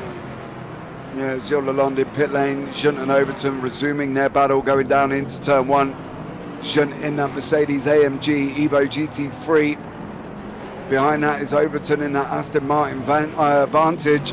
He's going to look up the inside of two, not being there as well. Coming into the right-hander of three. Great GT3 battle here, Tom. Great interactions at the moment. Yeah, absolutely. 42 minutes remaining. Yunt and Overton in their own demons-on battle again as they come towards turn number 4 of the circuit. You see Overton closing on the Mercedes there, the AMG of Yunt just fending him off for the time being before he gets to the hairpin there. Yunt taking his line, the racing line, which is where you want to be. Yeah, Overton absolutely giving it tooth for nail, taking a wider line just to help him with the traction and the speed to close in within the slipstream of the AMG, coming round towards the long chicane, it has to be said. I love this flowing chicane actually. It kind of reminds me of IMSA a little bit with the Villeneuve chicane where it's like a left and you wait in a little bit before you turn right again. It's a lovely flow around the modern day circuit for any motor racing championship that is contesting this particular course. Yeah, see what you can see Gent and Overton continue at this moment in time. Just in front of that was Timon Suvic. You can see now Dan Kirby at the same time. He is out on track.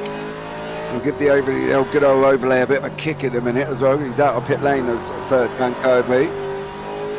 And he's back out on the racetrack here as well. David Shunt, Matthew Overton continue to fight out in the GT3s. This is a class for us that have really got a lot to deal with, haven't they? They've got to try and keep position with the guys in front, and they've got to try and manage the traffic with the guys behind.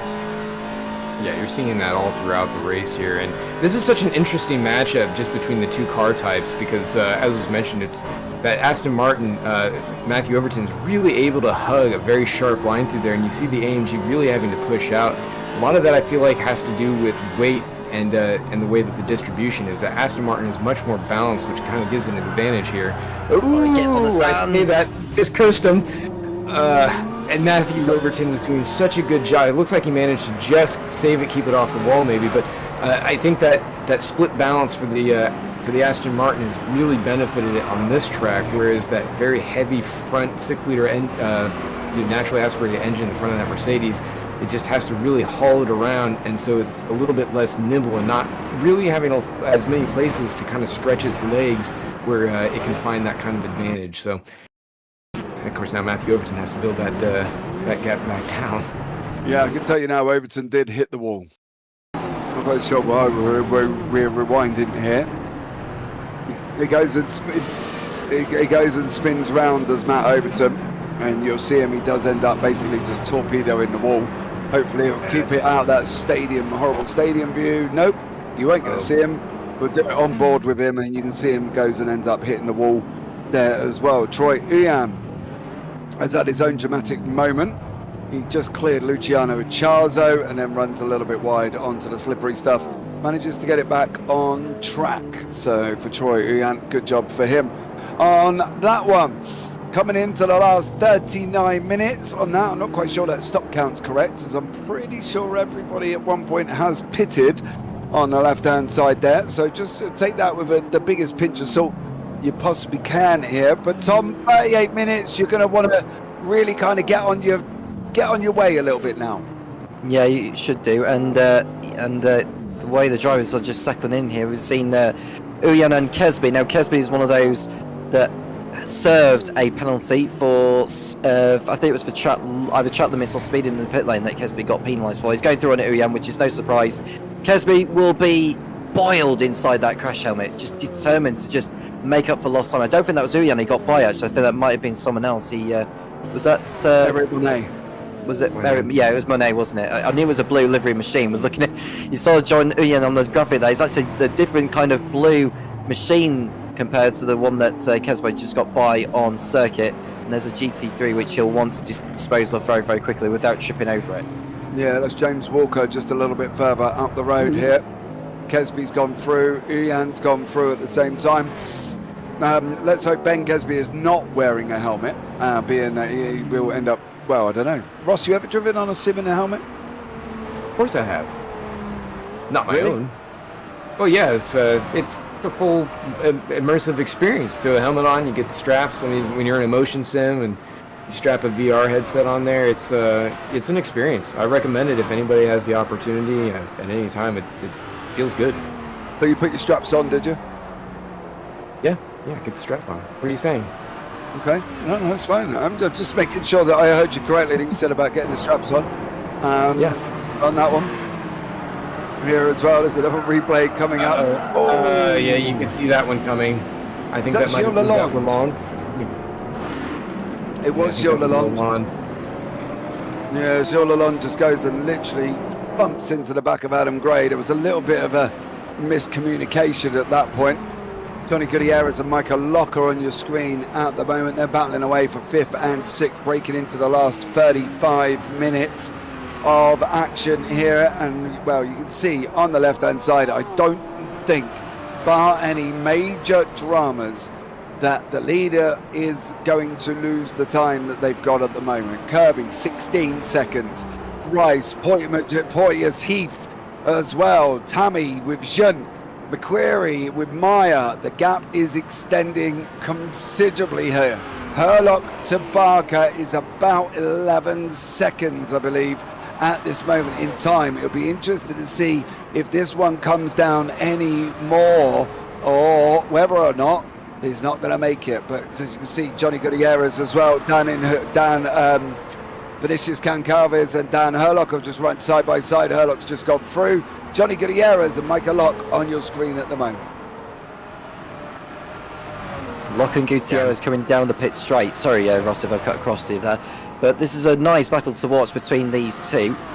Gutierrez, who has had an eventful season so far, as Lock looks to the inside. Lock looks to be the quicker of the two drivers, and just compare the lap times between those two as they headed over the line. If I could just find their names on here. 5th and 6th, so you can see that Lock did a 1:46.4, Gutierrez did a 1:47.5, so Lock taking just over a second out of Gutierrez's margin as they come towards turn number 4. It's a matter of time before Lock gets past, isn't it, Ross? Yeah, I think you're right, and good notice on the on Gutierrez and the way his season's been. He actually finished 3rd at Daytona, not very far behind the two Smile Power leaders. Both of these drivers in these 9X8s, they're kind of underdogs in a way because they don't get quite as much attention as some of those behemoth Cadillac teams, but they really do get up there and scrap. Ben Kesby also, they're all kind of right in there and amongst these other groups. Just kind of mixing things up. So, they're running through traffic right now. I think, Michael Lock, if he's able to clear this without too much, he's going to lose a little bit of time. But yeah, this isn't over yet. You're exactly right. Yeah. Keep an eye and see John Uyan, Ben Kesby. Kesby sitting down in 12th at the moment. He's actually down in 14th, I should say, on my screen. Not quite sure why he's showing up on there, but I'm sure at the end of the day, he's going to be looking to make his way forward with John Uyan in front of him. Not going to be the most easiest thing to overtake here at the moment. John putting on a good old defense there. Kesby 1.3 seconds. I'm not exactly sure. I think that's Benjamin Porteous Heath. He's splitting the pack up there. I don't think that Ben Kesby is the second car back behind John Huyan, I believe. Is that Yeah. Benjamin Portier-Seif in the middle? Yeah, that's him.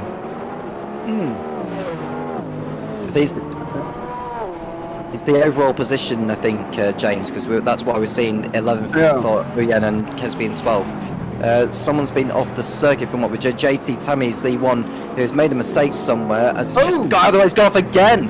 Has JT Tammy? Yeah. I don't know, replay here. You can see just about near enough. Yeah. I don't know if there was Looks like contact there with that car in there, Ross, as well. No contact. Well, couldn't see. Mild at the very least, but he was definitely caught off because he had that moment and went wide there, and was not expecting the Cadillac to suddenly be in his way. Yeah, I think that's the thing. I think there was a lot of aero rush gone straight across him. Eric Monet has been penalised here at the same time. He's a little naughty. I believe that was speeding in the pit lane. We'll have a look again at this, whether or not there was any contact from that hypercar in front. Go on board now. Watch to the right-hand side. Very, very short. No. Lost it Was by there himself, wash? James Phillips. Yeah, maybe. That was so violent, though. It almost looked like it might have been. Like a bounty? Maybe? Did he It might have damage just it? I been- don't know. That was really odd. It almost looked like maybe there was some server lag or something coming into play there. So much moved. I think it looked might like- have been Timon Suvic in and around it now. I'll try and have a see if I can notice. Mike Bell. Mike Bell. I was going to say, it looked like a Smile Power. Yeah, Mike Bell there was the one who went across him. So I have to keep an eye and see. Michael Locke, Johnny Gutierrez fighting out for 5th and 6th at the moment in class. This is the battle, believe. This is actually 5th and 6th overall as well. So these guys continuing to fight it out. Gutierrez in that 9X8 Evo. Michael Locke also in the X8 Evo. So this is a nice little car battle here. We're going to see who's got the class here, Tom, in the 9X8. Yeah, answering your point there, Locke got by Gutierrez at turn 1 on this lap. Locke was a lot quicker compared to the 102, so Locke should be able to pull away. He's much quicker at this moment in time. We've got a pit stop over for Monet, who's competing in the Hypercar AM class. There we go, back to the battle for 11th placing class involving John Huyan and Ben Kesby. Kesby's been frustrated behind him for a number of laps now, hasn't he? Yeah, you kind of can't really argue with what John Huyan's doing, though, Ross, can you? He's just driving the circuit and Kesby can't get through.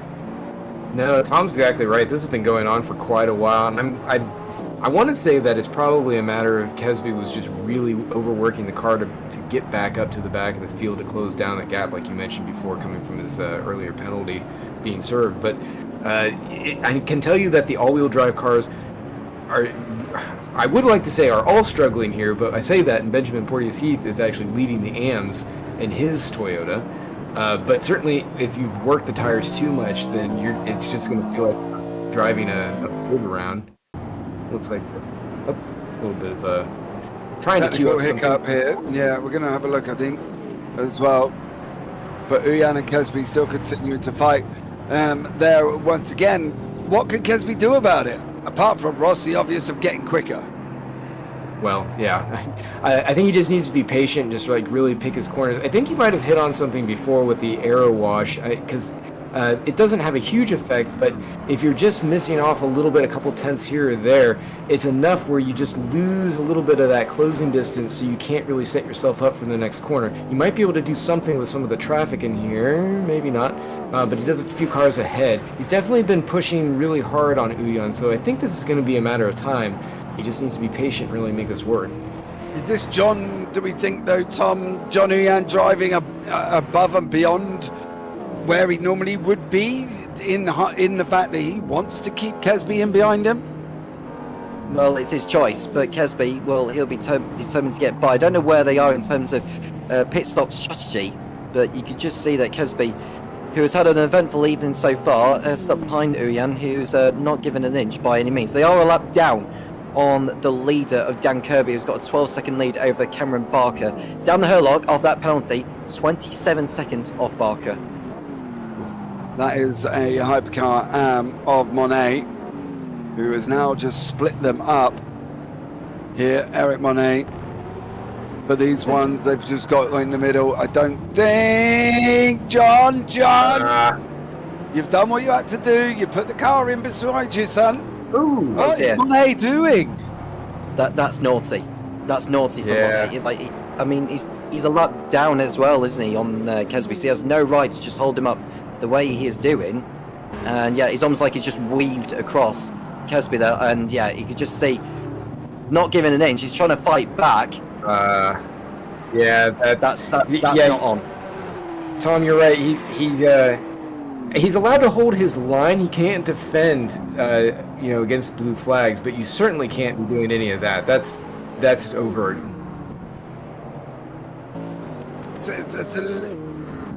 It's a little bit extreme there. Yeah, I'm not quite sure why he would even think about I think he didn't like what was happening with the way that Kesby was coming up on him. I think there was just a moment that he felt that he was feeling violated, maybe, and he was expressing himself. Yeah, I think I've just looked on board of that position from Monet's car. Now, that's the same repeat of what we had earlier, wasn't it? This one's Yeah, that's the JT Tammy situation. I think we had this one of them. The same was like a deja vu with Paul Burt Reyes, I think, earlier on. No, Max Sunferlap, wasn't it? And Gilles Lalonde did exactly the same thing. I just looked on board with Monet, though, Ross. I don't know, and I'm throwing this out from left field here. Do you think because Ben Kesby can't see Monet's lights, that Monet was trying to tell him which way to go by moving his steering wheel? Because knowing that it's a broadcasted race, there's going to be reports about it. Why would he intentionally block somebody? Or is he trying to say to him, please take the inside line if you're not going to?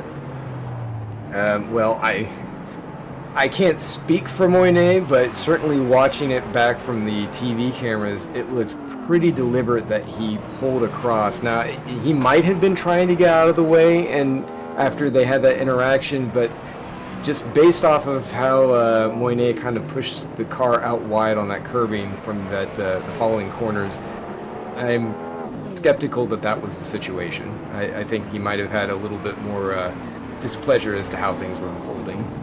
But you don't think he was trying to tell Kesby to take the inside line then? I don't believe that's the case. Seems that, I don't know.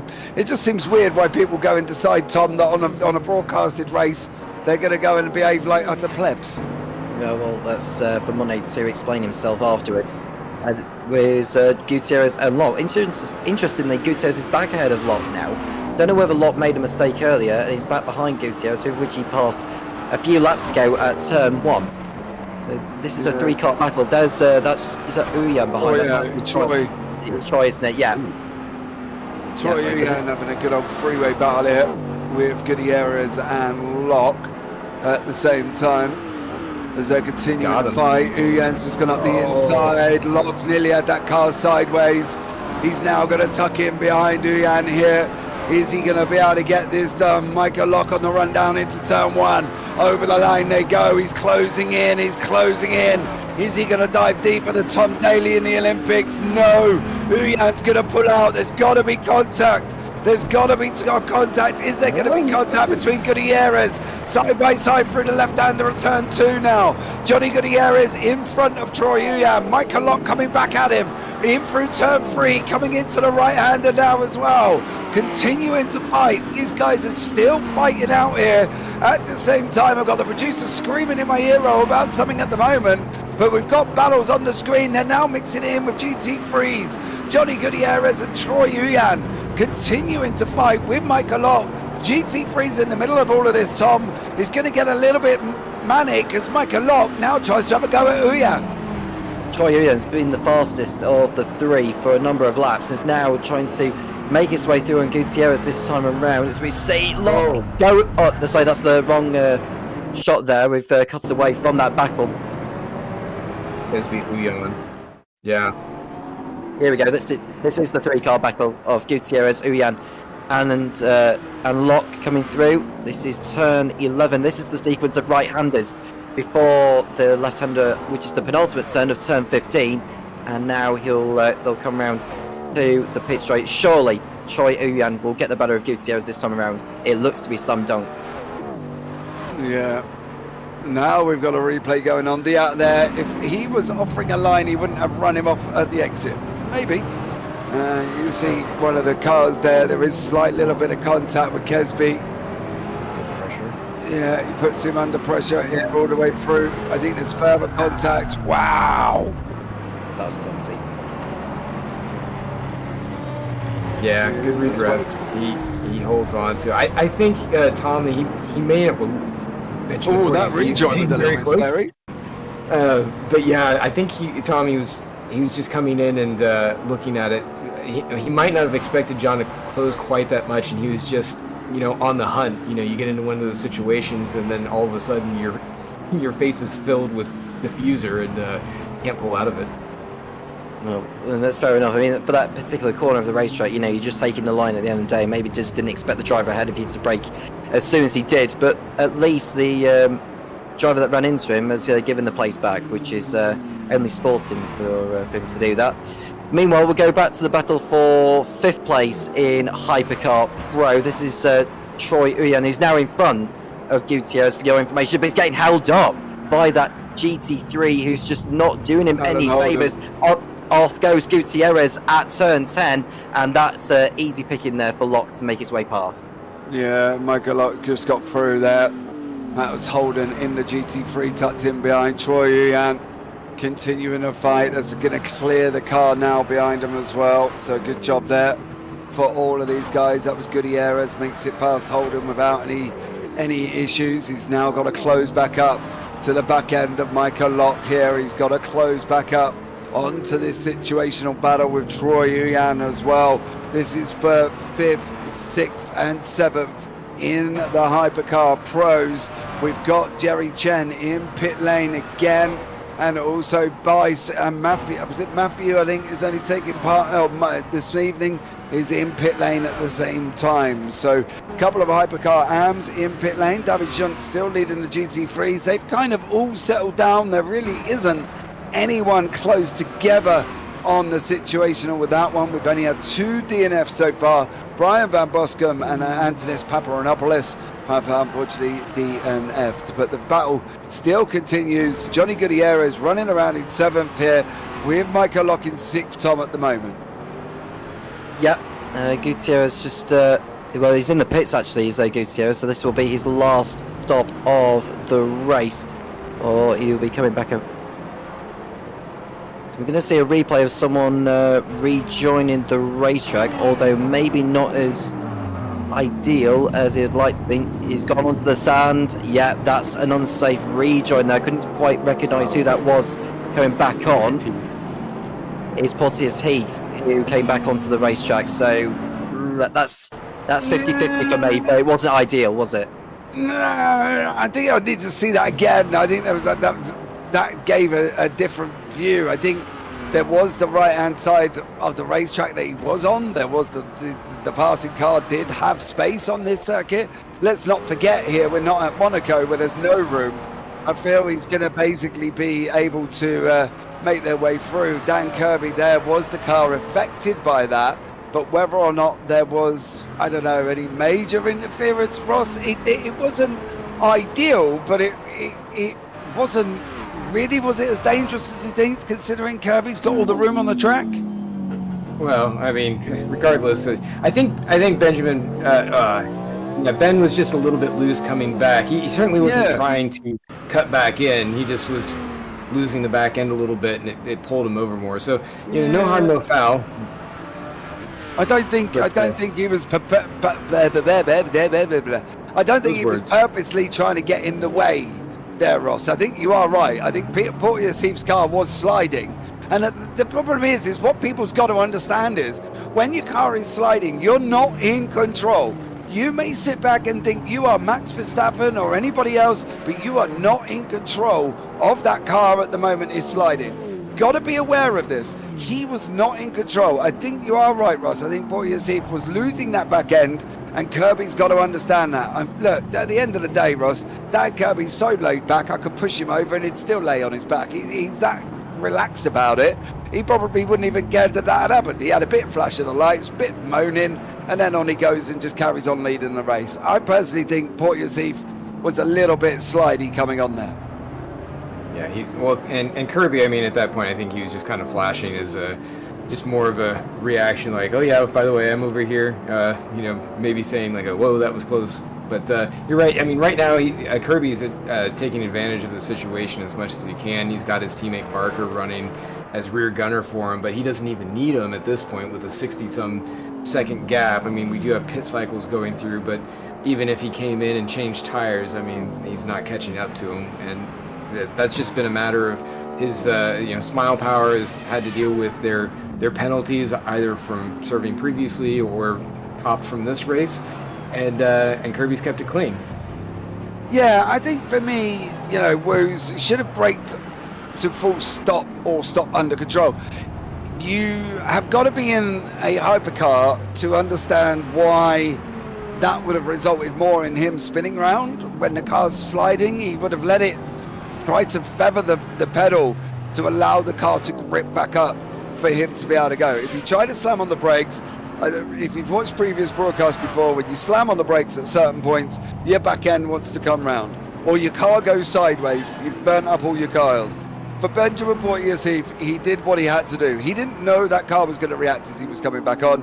His back end started sliding. Instead of slamming on the throttle and going sideways, which is what he would have happened with smoke aplenty coming out of all four wheels, he let the car grip back up as well. He weren't to know Kirby was going to come around that corner at that point. So, I don't know. For me, I don't think there was anything malicious in that from Benjamin Boyasif. I just think that the car was not under his full control on that one. Adrian Rice and Vinicius Goncalves 3.2 seconds apart at the moment there as well. So you can see them fighting out down in Hypercar, and Rice out in front, Goncalves sitting in second. No real battles to sort of talk of at the moment. We've got Michael Lock and Gutierrez coming back together on the racetrack as well. They've got Sean Kelly in front of them at this moment in time. So for Sean Kelly, he's got to be aware that Gutierrez and Michael Lock are coming through on him on that one. Gas and brake simultaneously to create balance. Dude, try. Woes, go and try and let me know how that works. Because all you're going to create is a massive load of tyre spin and smoke coming out of plenty. Gassing and braking, you're trying to drag the car to try and hold it. It's not possible on that one. I'm sorry. I think that's a little bit from left field there, Woes. So there we go.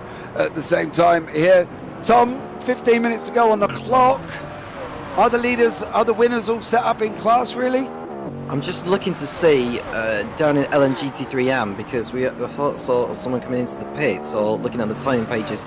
It's the fact that McQuarrie's 13 seconds off Peter Meyer, so Peter Meyer may well have the class win in his pocket. It just seems to be set in stone for the finish now, James. We're not really seeing any battles on circuit. The closest one we've got is what we're seeing on screen involving Gutierrez and Locke. Troy Uyan has shot off into the distance, hasn't he? Yeah, he has, but I think that was kind of expected, Ross, wouldn't you say? As soon as you start leaving a battle where people are fighting, that front car always ends up breaking away.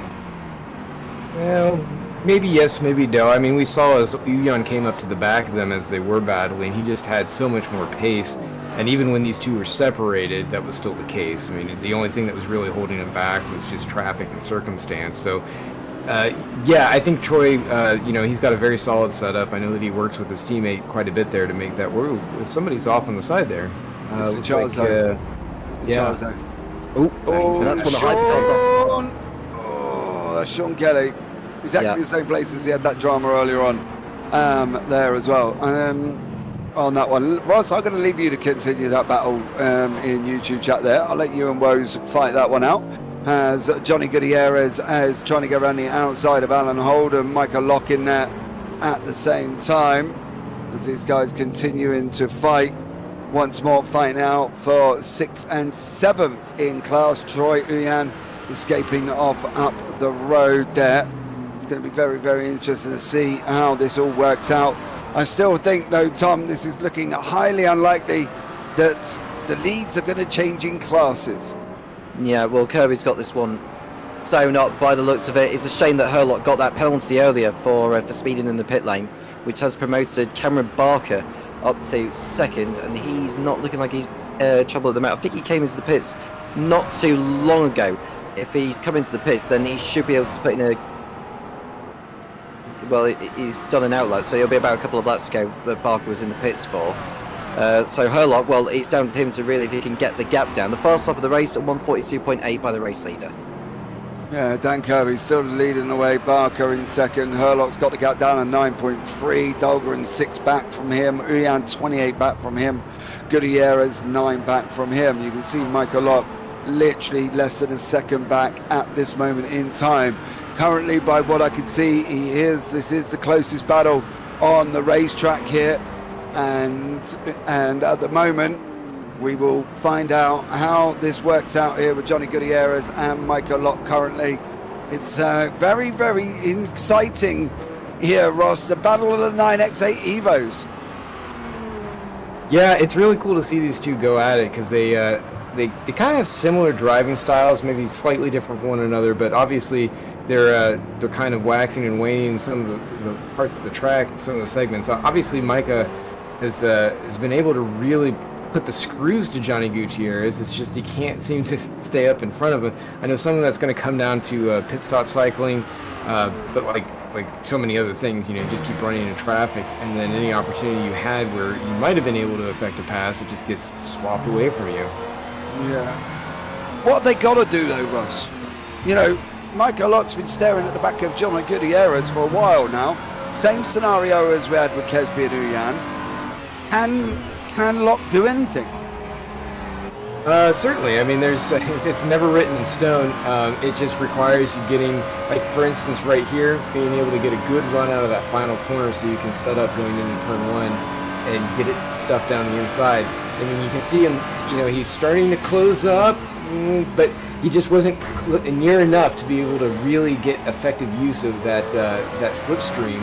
If he was just a little bit closer coming out of that final corner, he could have gotten much more effect there. He could have been probably another couple tenths up the track, and he could have stuck his nose down on the inside before they had to deal with that GT3. Yeah, well, he's going to have to sit there and wait at the moment here as well. Tom, 11 minutes on the clock. Michael Lock still sat in behind Gutierrez. You can see from the back end of Gutierrez's 9X8 looking at Lock at the moment. Lock's surely got to try something, hasn't he? Yeah, well, they're both running the same car as each other. They're both running the Peugeot 9X8. So it comes down to the driver's skill in this particular squabble between Gutierrez and Lock. So here we are with the onboard cameras for both drivers there. The rear view of Gutierrez and the front view of Lock coming round the hairpin, and then the sweeping left-hander of turn 11. And then we've got right-handers before they come around. It feels like Gutierrez has got this one ahead, but it just takes one mistake for him to really drop back behind Lock, who will be ruining that mistake, which allowed Gutierrez to go back ahead, and now he's got to really dig deep if he wants that position back. Yeah, he has. He's going to have to try and pluck it up here. George Angelidis was getting close to Eric Monet. It was below a second. Angelidis just struggled with a little bit above a GT3 at the moment. And now he's going to catch back up there. Back view still looking from Gutierrez to Michael Lock at the moment. Monet and Angelidis are getting very, very close. Angelidis bringing it down within that second at the moment. But you can see these two continuing to go round the turn here. Bottom right-hand corner is the Monet-Angelidis battle. You see Angelidis has got the bit between his teeth, closing him down. Gutierrez on the main screen with Michael Lock. Half a second between the two on the left. You've literally got about just breaking 7 tenths to the two in the bottom right-hand corner here. Keep an eye out on both screens if you can. Split your vision up, pull an eye out. I don't really mind. because this is two battles that are going to come to fruition very, very shortly there once again. And these guys, Ross, getting close on both sides. Yeah, 100%. This is starting to come down to where you see converging strategies and just circumstances of the race start to play out as George is able to really... Now that's the type of pass that I was talking about that we'd expect to see happening over in this Gutierrez lock fight. George he had a good amount of pace, no traffic in the way, and he was right there with him as they came in right into that turn one. So he was able to sneak by. And I don't think Moynier has an answer for him. So unless this comes down to any kind of fueling mistake or anything on George's part, I think he's just going to run away from him at this point. Oh, sorry, he's slowing.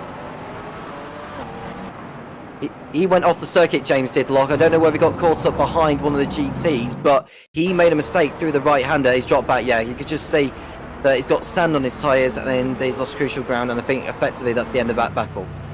No, he got a penalty. He got a penalty for track limits. Yeah, he got a penalty for track limits. That's why all of a sudden... Ross, just clarify these track limit penalties for us here in R Factor. You know, other games like iRacing, for instance, you get to 17 off tracks, you got to go for a drive-through. What's the situation here with RF2? Because I know everybody does it differently. What is it within the in-game of RF2 where if he goes off track limits, they give you some form of penalty? What is the penalty? Is it instant, like a 3-second slowdown, or what's the situation?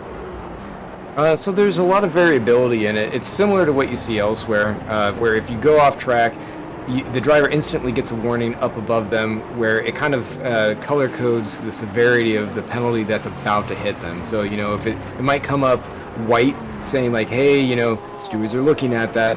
You might see yellow or orange, and that's when it's starting to be like, okay, this is pretty severe. You need to slow down almost immediately, or else you're going to see a penalty happening. And the number of points that happen based on that, you know, if it's yellow, you might get a quarter point, maybe half a point. Goes up into the orange, you might be looking at 3/4, a whole point. And in general, we allow for about 4 points per race, although that's variable just depending on the way that the track limits are. If they're really strict, we might allow more. If it's a very long race, like at Le Mans, we might move it up. But in general, I mean, drivers know when it's coming. There might be a few instances if they happen to go through an area where they pick up a penalty, but because they're traveling so quickly or they're going into a braking zone where it can mess with that algorithm, it awards it much faster than they might otherwise be able to slow down and correct for. But, you know, I'm not too surprised because I know that a lot of those track extensions are harsh here, and unfortunately a lot of drivers have been going off just like we're seeing right there. Yeah, absolutely. Cam Barker and Dan Herlock on your screen at the moment. These guys are running very, very close. He's closing down 5 seconds, 6 seconds. The gap's going the wrong way for Dan Herlock. Kind of wants to make sure it's going the other way. He has just cleared Eric Monet and Alan Holden. So Herlock did get held up in traffic. And at this moment in time, in front of him, Cam Barker has just cleared Angelidis. And also, I believe that's a back marker of an LMGT3 AM in behind Angelidis at the moment. So both of these men have had to clear traffic. That's why the gap has fluctuated in and around that 5-6 second mark. It was Peter Meyer was the other GT3 that these guys have just cleared. It looks like Tom Herlock's on a little bit of a charge. Barker's trying to get away, and both men have had to come and hit traffic. Yeah, that's the worst possible time, really, but Barker's cleared the traffic now. That's a hypercar who's just overtaken. That would be an Angelidis, as you've mentioned.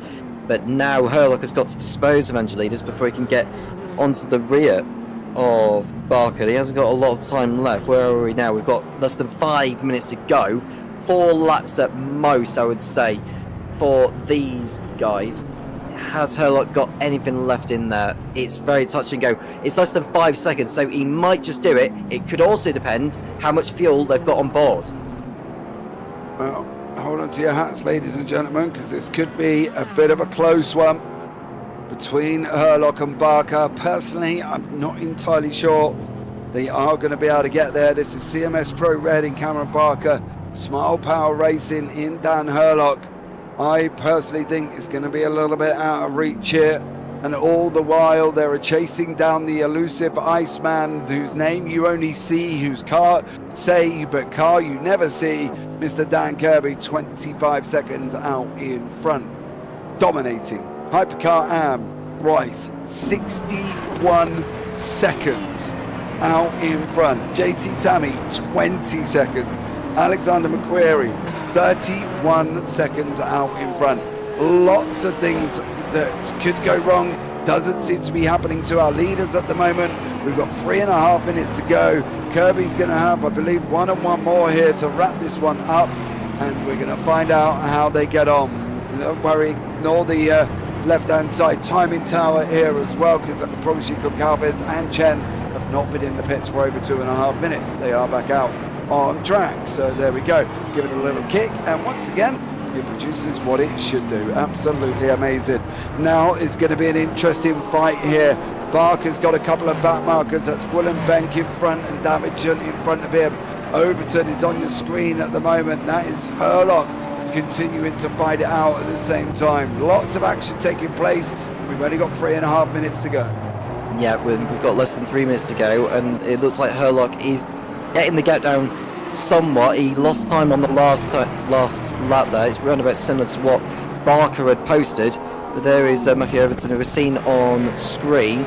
We'll get an update on the lap times for both Barker and Herlock next time around, just to see if Herlock is actually closing down the gap. He is closing down the gap. The question is he closing him down enough? Well, given the amount of time and laps we've got left, Dan Kirby's gone over the line, or he will do in a moment, which will determine how many laps we'll have left. I think we've got 2 more to go, James, next time Kirby crosses over the line. Yeah, I can tell you now, Barker's last lap time, 44.831, compared to Dan Herlock's, who was 1/800 slower than Cameron Barker. So no impression there whatsoever from Barker over Herlock at this moment in time. Herlock still continuing to try and chase him down. Cleared a couple of back markers in the process of David Jun, and he's now got Willem Benk further down the road there once again. So Alexander McQuarrie leading the GT3 AM's been a silent ninja all evening long. He's gone about his business in that Aston Martin. Peter Meyer led in the Lexus RCF at one point as well, but currently Alexander McQuarrie has just gone and picked up anybody that wants to come for a ride and has taken a drive round the circuit. Matthew Overton, Ryan Paulbert Reyes, half a second apart at the moment. Hypercars on the outside. Michael Locke, JT Tammy, all continuing to fight as Adrian Rice further up the road. Overton closing in here. 1 minute on the clock to go. Just going to pick up where Dan Kirby is. I think he's on his way through turn 15 before he goes on and runs his final lap. But yeah, stellar race so far here, and a great run from Ryan Paulbert Reyes and Matthew Overton top. Nicely done as well. It's a nice battle raging on between those two, and Dan Kirby is coming around to start his last lap, 24 seconds ahead in the lead. Barker and Herlock, it's less than 6 seconds, but there's no way Herlock is closing down on Barker now. Second place is sewn up for Barker at a thought, providing he doesn't trip over any back markers. Dan Kirby is going to cross the line with about 20 seconds to go. He probably could stop, to be honest, on the start line and then cross it once the time runs out, but he chose not to, as he's still got a 21-second lead here as well. Barker, CMS Pro Red Cadillac V-Series, 21 seconds back, and we've got Herlock in back behind that as well. Main screen at the moment, Matthew Overton, Ryan Paulbert Reyes. They're going to go around for one more lap here. There was a flash of a light, so I'm not entirely sure why we're on light flashing all of a sudden. At the end of the day, we're not stood in the park with a coat on. Oh, Paulbert Reyes has gone a little bit deep. Matthew Overton running side by side. That's a hypercar in behind him. I think that might be Barker in behind that. Overton can't get through. He's still stuck there behind Ryan Paulbert Reyes. It was Barker. JT Tammy's coming up on these guys at the same time. Matthew Overton, Paulbert Reyes. Overton does go through side by side at the moment. Now going to be coming back the other way. Paulbert Reyes is almost going to barge him, sidey, on the way down into the left-hander in now. Matthew Overton, there was contact. Both men are continuing on at the moment. Matt Overton, Ryan Paulbert Reyes continuing the fight. Now we're going to have, you can see in the bottom right-hand corner, at the same time is Dan Kirby. He's got a couple of more corners left here. Overton's battle's been interrupted. Why? Because that's Dan Herlock trying to come through between him and Ryan Paulbert Reyes. JT Tammy in there at the same time. Dan Kirby now going to come down. He's got, I believe there's one more corner to go before he goes over the line. Dan Kirby, CMS Pro Red, goes over the line. He's going to wrap the win up here at Qatar. Cadillac V-Series takes the win. Flash of the lights for Dan Kirby. Great job from him. Now there's more contact between Ryan Paulbert Reyes and Matt Overton. I believe one of them is off the side of the circuit. I think that's Matthew Overton off the side here. We're going to try and have a look. Paulbert Reyes goes off. Oh, there wasn't. Oh, I don't think there was contact. I think there's very, very, very, very minimal if there was. But it looks like Matt Overton got out on the curb and lost it all on his own here as well. Adrian Rice is going to come over the line. He's going to wrap up the win in Hypercar AMS. He's not at the moment. He's off the side of the circuit. I'm going to presume he's aware. He has finished. So there you go. JT Tammy over the line in the GT3. Alexander McQuarrie going to come over and wrap this one up at the same time. So a great job from these guys here. Alexander McQuarrie taking the win in the GT3 AMS. Great racing there, Tom, from everybody all the way through. Yeah, nice racing all around. Just 2 cars retiring from that race. We'll get a replay of that incident involving... sorry, I lost track of everything. And Matt Overton. Yeah, that was the one I was trying to get out of my mouth there. So my brain just went into, blank mode or blankety blank or whatever you want to call it. But yeah, what a race! Absolutely loved it from start to finish. 100 minutes it was, and a well-deserved win for Dan Kirby, heading over the line quite comfortably ahead of Cameron Barker. Well-deserved second place for Barker, has to be said. Just waiting for a few more to finish that have not finished. Here it is. I don't believe there was contact. I think Overton ran out a little bit wide. Oh, he's the one with the contact and then goes and puts it into the wall. So it wasn't Paulbert Reyes, it was Overton who made that contact for him. Stephen Miller's just finished. James Walker's just finished. Let's have a look, if we can, at the results here of tonight's race. On your screen very, very shortly.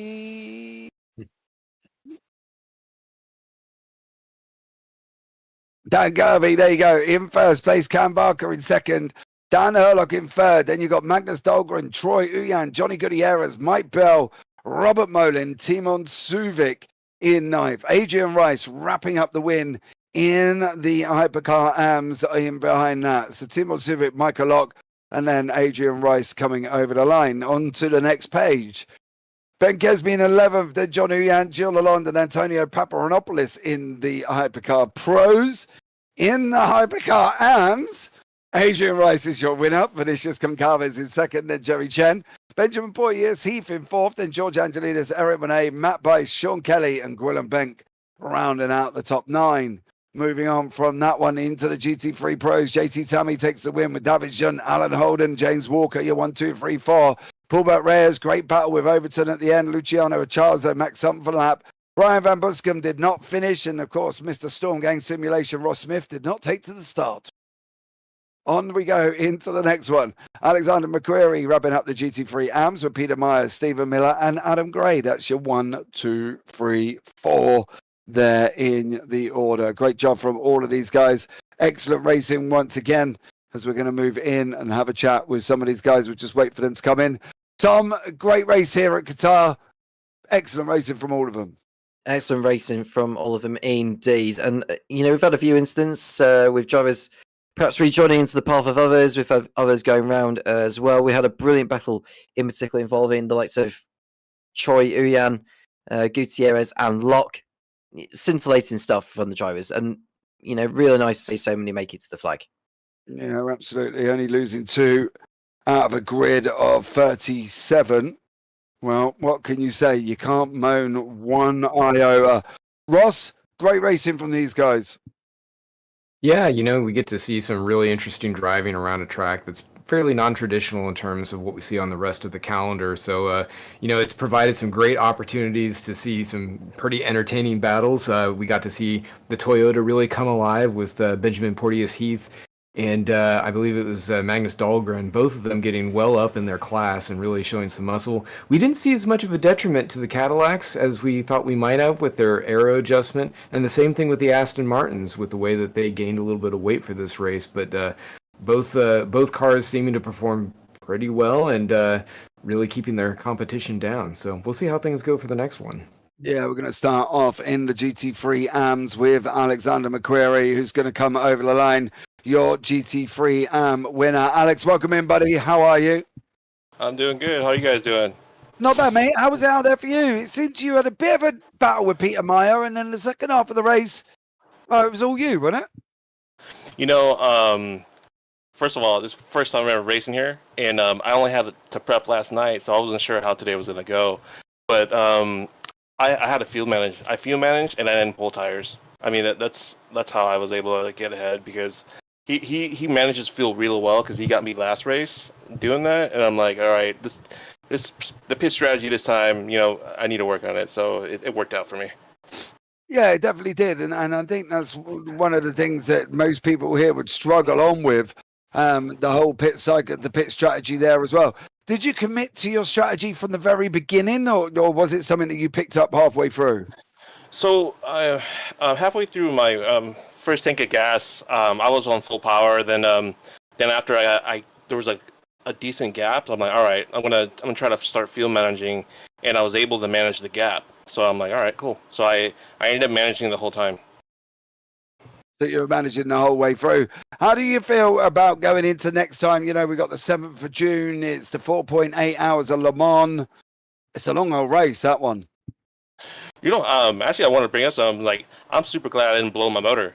I blew my motor in Detroit. I was in first, so I'm glad that didn't happen. But as for next race, again, new track. So just gonna put it in time and get the laps in and see what I can do. Okay, Bob. Well, thanks so much for joining us. Anyone you want to shout out before we let you go? You guys, the CMS. I mean, you guys put on a good show. I mean, I share with streams with my friends and everything, and they think it's crazy. They're like, "This is sim racing." I'm like, "Yeah, man, it's real. It feels pretty real." So, and of course, my girl. So, you know, can't forget that. So, No, definitely don't forget her, mate. Otherwise, there'll be a pillow in the sofa with your name on it.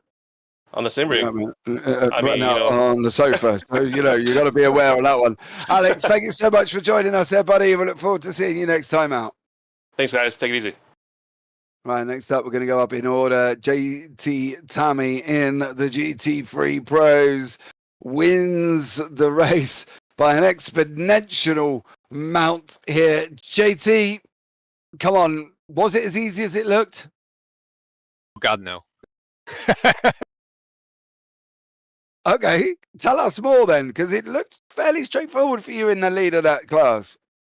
Yeah, I got a bit lucky. I think Alan had some issues in traffic, so I was able to get a good margin where I could just really focus on my driving, saving tires, saving fuel.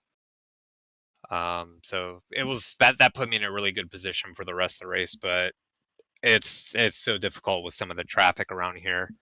There was quite a few close calls that could have been catastrophic for me. I tried to take it as easy as I could and help navigate traffic to help them basically stay out of that situation where they could really risk my race. But even so, it was brutal. Is that GT3 incidents, JT, or are we talking about... Hypercars. There might have been... I was getting there, JT. I was just trying to prep you in slowly. So you didn't just chuck it right in there and go, it's the Hypercars' fault. It's all them. All Hypercars. There was some questionable incidents, you know, questionable rejoins. There was a little bit of questionable overtakes. You know, how do you manage that in a GT3 car?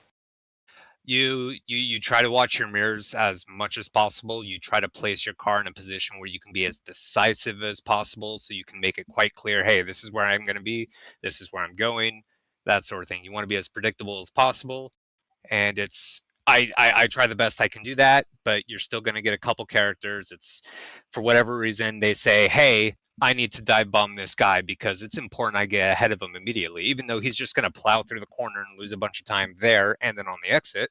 Whereas had he just, planned accordingly, checked up before and got the exit, he'd lose a lot less time, he'd save his tires, and he would substantially reduce the risk involved. But they tend not to learn. I don't think that's just hypercar drivers, to be honest with you, JT. I think that comes across the board in loads of different sims, in loads of different series, in multi-class in general. But, look, me and you could be here all day bitching about this, son, because it does drive me bonkers as well. Why they can't just wait and have patience. But listen, next one out, though, JT, we're going on to the big one. 4.8 hours of Le Mans. Are you solo? I have no idea. I assume it's supposed to be a team race. You can change drivers, if I'm not mistaken. Ross, come in here. Where are you, Ross? Is he here? I'm right here. Yes, it is a team race. You have to drive with your teammate unless they are not available. Yeah. I mean, we had a couple drivers do solo stints. They were supposed to have like a minor penalty in terms of like the time loss that would reduce for the driver swap, but it ended up not being a thing last year. So hopefully that's looked at and everybody will have a teammate. And yeah, it's I think with James and Matt, we're pretty good at trying to stay out of trouble, trying to stay consistent on track. So hopefully we'll be able to do very well at Le Mans. Okay, bud. Well, listen, dude, anyone you want to shout out before we let you go? About the same guys, you guys, the Storm Game Simulation, everybody involved, stewards, everyone who's able to, put this, this Saturday race together for us, because it's a ton of fun. We enjoy it a lot, and it takes a lot of work behind the scenes, and that's a lot of people putting in, time and effort with possibly not much reward for it, and it's without them we can't have these great weekends. All right, man. Well, excellent stuff. JT, thank you so much there, buddy. Look forward to seeing you next time out. Yeah, thank you. All right, then we're going up to Hypercar AMS. We're going to have a chat with another man that took the win by quite a long distance here in the order of Adrian Rice. So Adrian, welcome in, buddy. How are you? Good. How are you? I'm all right, mate. How was it out there? Hectic for quite a lot of it. I mean, a lot of traffic, and there was some pretty serious fighting going on in that sort of bottom of the top 10, top 15 area. So it was a good, entertaining race from my point of view anyway. Yeah, and then you managed to kind of escape away from it all at the same time. Listen, we've just had JT say that there were some questionable moments with hypercars. Does the hypercars say that there were some questionable moments with GT cars? From my point of view, most of the GT cars seem to be pretty aware this time, and I didn't personally see any hypercars doing anything silly, but that doesn't mean that they don't. I mean, I think for some reason, we all talk about it, we all fight about it, we all decide this is what we're going to do, and then the next race happens and it's just back to exactly the same thing. I just think that's multi-class racing, and no one seems to be able to change it, but I didn't see anything particularly bad from my position anyway. All right, mate. Quick question for you. As you're kind of not in a team in the Hypercar AMS, what's happening with you at Le Mans? 4.8 hours. Are you driving solo? That's probably the plan at the moment. I did it last year, so I'll give it a go this year again and see if I can hold up. I got to the end of it last year and I was pretty sore about it, but this we'll just have to see how we go. Okay, man. Well, I look forward to seeing how that one works out for you. Anyone you want to shout out before we let you go, bud? Just all you guys and the people who put the mod together, Ross and George and all involved. Put us all out there. It's what they put a lot of effort in, and they also get a lot of stick from people who don't seem to appreciate it as much as they should. So, just good on them for continuing to do it, and it's good fun. I've sort of had to decide to give it up these ones because, like, for me, it's 6 o'clock in the morning, and I've been up since 1 o'clock, so it's sort of getting a bit hard to continue doing it. So I'll miss it a bit, but I'll still do the daytime races when I can. Yeah, I know you feel, bud. The early mornings don't do anybody any favors. But listen, Adrian, thank you so much, bud, and well done and congratulations. No worries, thank you. Take care. Right, next up, we're going to have a chat with your Hypercar Pro winner, Mr. Dan Kirby. He took the win again. by about 21 seconds going into the last half of the race. Dan, how are you? Congratulations and well done. Thank you. Yeah, I'm good. That was super fun. Good but tired. That was really exhausting. Exhausting? You didn't do nothing over the second half of the race, did you? Wow. Well, you cannot. You went to one. What more do you want, Dan? You just cannot rest for a second. Managing traffic and everything. I almost got wiped out in the last lap by a back marker. It's never over till it's over. I know what you're saying, and I'm just pulling your chain, mate. I'm sure it was really tough out there as well. But I think for me, when you see somebody like you out in front, you kind of don't have any worries about it. The incident that we did see with Benjamin Porteous Heath, what was your opinion of that? Because it did look like Ben, unfortunately, was a little bit out of control at that point. You're going to need me to remind you, aren't you? I don't remember exactly. You're going to, yeah, I thought you might. He basically slid out, come back into the middle of the track, and gave you a bit of scare of your life. Oh. Yeah. No? I think I remember that, but I don't remember it being a big problem. I think I just left him room over there in case he did come back on. Okay, mate. Well, well done, Dan, as well. Going into the 4.8 hours of Le Mans in the modern. Are you all set for that one? Not quite yet. I don't think I've done very much practice yet, so I'll have to get on that soon. But yeah, it should be fun. I really like Le Mans. Okay, bud. Well done on your victory, Dan, as well. Congratulations. Anyone you want to give a shout out to before we let you go? Yeah, I'll give a shout out to our stewards team for all the work they put in. Not very many people appreciate it, but I think some people do. So there was a lot of work that went into reviewing penalties for this race. So there's going to be a lot more, Dan, as well, buddy. They're gonna have to do a lot more reviewing. Let's just put it that way. There were some questionable moments as well. But Dan, listen, dude, pleasure as always to have a chat with you, mate.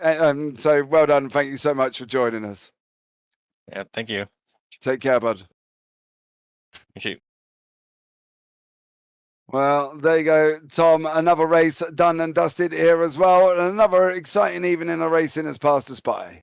Absolutely. The drivers who have won their classes seem to be rather relaxed about what they've done there. They have been racing for the best part of 2 hours nearly. But no, it's on to the next round of the championship. It should be a really fun one as well. And I'm sure they'll be relishing the opportunity and getting some practice in time. Yeah, Ross, final words from you. Yeah, just another entertaining race for the season, and it's really setting things up as we head into Le Mans. Just a quick note on that. Any penalties that have been observed from this one will actually move to the race after. So Le Mans should be unadulterated, though anybody who goes solo will probably have to do some kind of drive-through to even out the field. But every kind of double or triple driver team, you're going to see them pile into the same car, and they're going to take on the 4.8 hours as a 2 or 3 person team for the most part up and down the grid. So looking forward to that one. It's going to be great. Yeah, well, that's going to wrap it up, guys, as well. Thank you so much to everybody that's joined us here throughout the evening. Mr. Reese's, as always, Kim D. Woos 888 as well. Thank you so much. I've been James Parfitt. I've been alongside Tom Cairns and Mr. Ross Smith. And of course, we've had production from Mr. Paul Glover. But as always, and for now, take care. Have a great week. And you never know, we might see you on the track sometime. Good night.